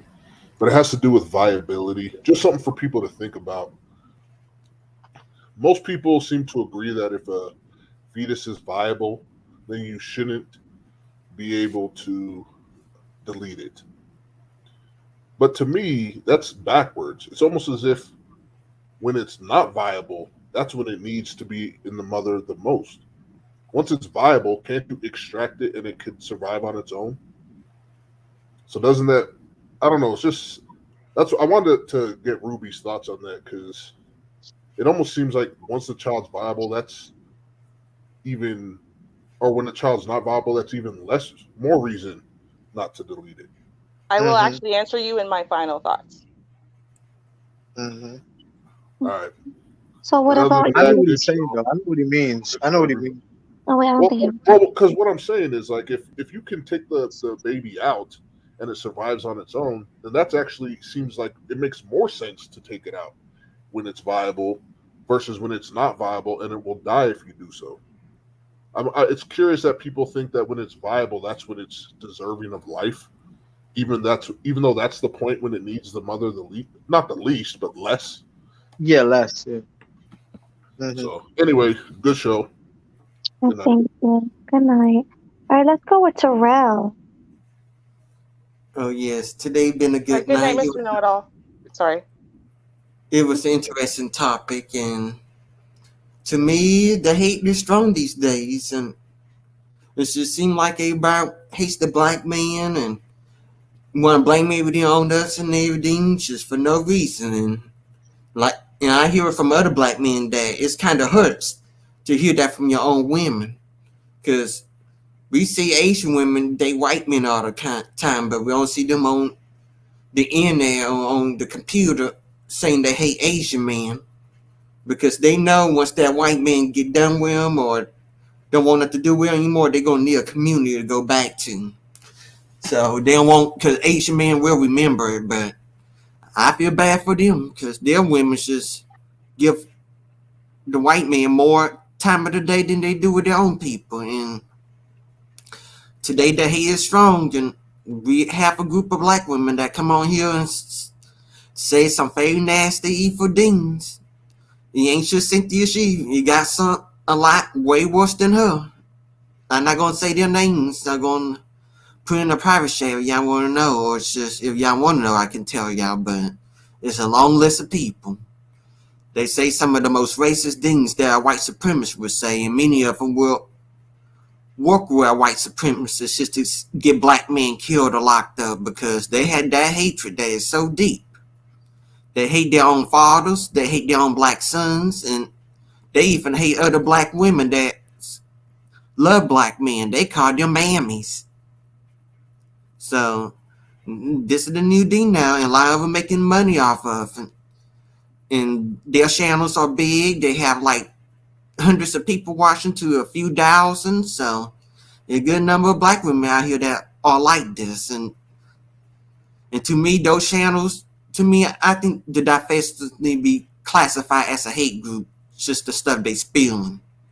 It's a lot of information, and they just spilling racist talking points, and they just catering to white men because they want to see and promote black death of black men and see black men getting locked up. Because a lot of them will worship seeing police officers that kill black men, and they actually go watch these videos, watching it and laugh about it. And a lot of them even hate biracial men, because they say if biracial, if their dad is a black person, he's just gonna be just as bad as that black man, even though he biracial, even he half black or half white, whatever, because they don't see biracial men no different from fully black men, especially if they have a black dad. And a lot of them don't even like biracial daughters, especially if they lighter skin and prettier than them. They don't like it. And one thing is it mainly affects colorism, because a lot of this is usually dark-skinned black women, which I don't got nothing against them, but they just feel like they are at bottom of the totem pole, and they think women who are lighter than them got more chances of better luck than them, because they don't think they are seen as desirable. So that's why they go on this hateful message, because they don't feel like they are most warranted. But it's sad day in war. I just don't know what to say, because this kind of hatred I never seen in my life, only on the internet, on YouTube. But hopefully those channels get banned or reported, because that's hate speech. But I had a good time this night, and I'm glad to be on here. Yeah. So thank you for having me, Melody and Ruby. I'm glad to be on the next live stream. Thank you. Thank you so much for that. It's always a pleasure. Definitely. Young Easy, did you give your final thoughts yet, or did you just interject? I think you just. No, I didn't get it yet. Okay. What I want to say is, as far as to stay on topic, with the deletion, I guess I want to reiterate. I do think it's a good opportunity to observe women self-govern. I think that men should watch how they conduct themselves with issues like this, because it says a lot. It says a lot. It basically highlights how we should move forward with them if we really look into it. So I guess going to what Sinji advocates for, that is basically the same thing. Watch how these women self-govern. Look at how they don't check themselves when they're out of line. Okay, and when in regards to children, now we're talking about the Karens all the way down to the Keishas. You want to call it down to the Keishas? We're talking about the Karens and the Keishas. Look at how they behave when it comes to how they move forward with their children. This ain't got much to do with men. This got everything to do with women and children and how they think towards their children. And I think that is telltale. I think that sums it all up. If we think about it, if we let it, I think it sums it all up for us. So yeah, that's how I feel about it, man. It's messed up, but that's how I feel about it. But that's it. I'm done. I ain't gonna be long with it. I love when you come up and give your perspective. For coming up. I appreciate you. Definitely. Thank you. Okay, so I'm going to give my final thoughts, obviously, about our main subject. So a couple of things, right? I mean, if you take a child development course or if you Google it, I mean, these days, everything's on the internet. Complex Easy was right. No one reads anymore. You can just Google things.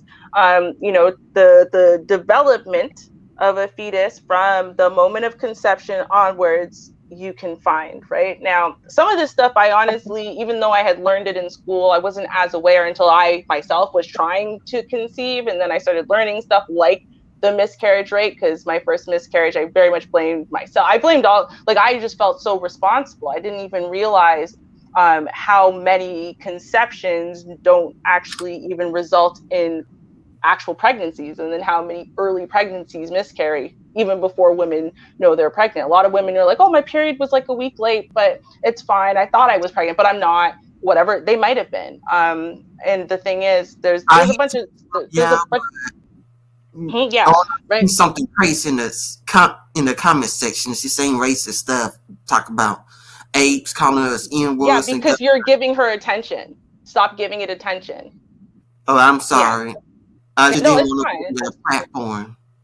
No, but here's the thing. The problem is that people who can't differentiate good attention from bad attention accept all attention as something positive, right? The only way that they're ever going to separate the two is if the bad behavior doesn't get them attention, which is why I don't give it any attention, right? And when everyone starts paying attention to her bad behavior, she turns it up to 11. When she can't get any attention for that, she stops doing it, right? And when she gets attention for actually good behavior, she does more good behavior. It's very strange we have to talk about an adult like this. I understand that, but we have to realize that a lot of people are not socialized properly in this day and age. So that's why I'm not giving it any attention, because that would just encourage it, honestly. I'm sorry, I didn't know. No, it's okay. But yeah, so now to Mr. Know-It-All's question, right? Like, why is it better? Now, I wouldn't say, on one side, I wouldn't say it's better, right? Like I said, my personal belief for myself and what I want, right? I am pro-life for me, right? I desperately want children, right? So I wouldn't be choosing deletion, right? But like I said, my opinion on this is not about my personal beliefs for me. It's about a generalized concept. So let's look at why it is that it would technically be better, shall we say. Why did they come up with this 20 weeks? At 20 weeks, that is the moment where you can no longer get a deletion. Well, it's because from the sciences, from studying it, what they determined is the neural pathways, the part of from your brain down to your body, all those nerves that develop, right? What they're saying is that those pathways are developed by 20 weeks. Therefore, there's a possibility that as of 20 weeks, the fetus can feel pain, right? And so from a humanity standpoint, then, that was kind of the cutoff that everyone said, short of, the fact that this fetus is developing very abnormally, developing without a brain, developing something like Tay-Sachs, which is an incredibly painful and definitely terminal disease or whatever, right? That it would not be right to subject the fetus to pain. Prior to this point in development, the fetus doesn't have the neural pathways for pain and therefore will not sense the pain. That's the first thing. The second thing is, and actually there's a bunch of different mechanisms, because miscarriages tend to happen in that first 20-week period or so, actually really in the first 3 months, right? That is why the very large majority of deletions happen within that time frame as well, right? Because it's actually a time where you're even before the point where you can tell on ultrasound if there's going to be abnormalities with the hands and feet. The legs aren't even developed at 7 weeks yet. So I think that's really where people go with it, where they're like, well, once it's viable, as in it could live independently from you, right? It can breathe.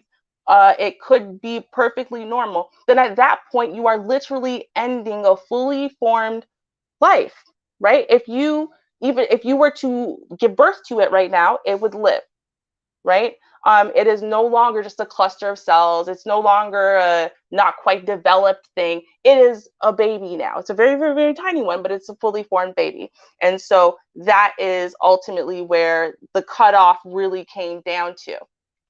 I think for a lot of people, they start trying to add more stuff that, well, what about if they breathe? What about if this? What about it?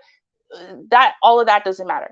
Okay. What it comes down to, the cutoff, the medical cutoff, is if there's viability outside the womb. The problem is that if there's viability, if the baby could live outside the womb, at that point, you cannot choose to deliver this baby early. Like, no one could just choose that. You know what? Listen, I'm at 28 weeks. I'm at 30 weeks. I don't want to be pregnant anymore. I'll give it up for adoption, but I just want to be induced now. You can't actually choose that, right? Even though the baby would be viable, you cannot choose that. And so the doctor that Young East was referring to earlier, that he said testified and it was talking about all of these late term deletions and whatever he did, it's the same doctor who was talking about this stuff. And he said that he's performed countless ones, right? But none of them ended in the end of a life. And technically he's breaking the law when he does it, because women can't choose that. And so I think that's where the iffiness comes in, right? Is if it's viable, you can't choose to just have it early. You can't just say, I'm at 7 weeks. I think that's good enough. I don't want it anymore. You can't do that, right? And 20 weeks is the cutoff for pain. So I think that is why people say, all right, if it's before 20 weeks, you're not showing, it's not going to feel any pain. This is a simple procedure. It's not going to get wedged anywhere. You, in essence, can, in a very simple, very small, like this, we're talking about 3.5 inches maximum, right? I think that is what makes people psychologically, mentally, and emotionally more comfortable. And I think that's even pro-lifers, right? Most pro-lifers are not okay with late-term abortion. Deletion.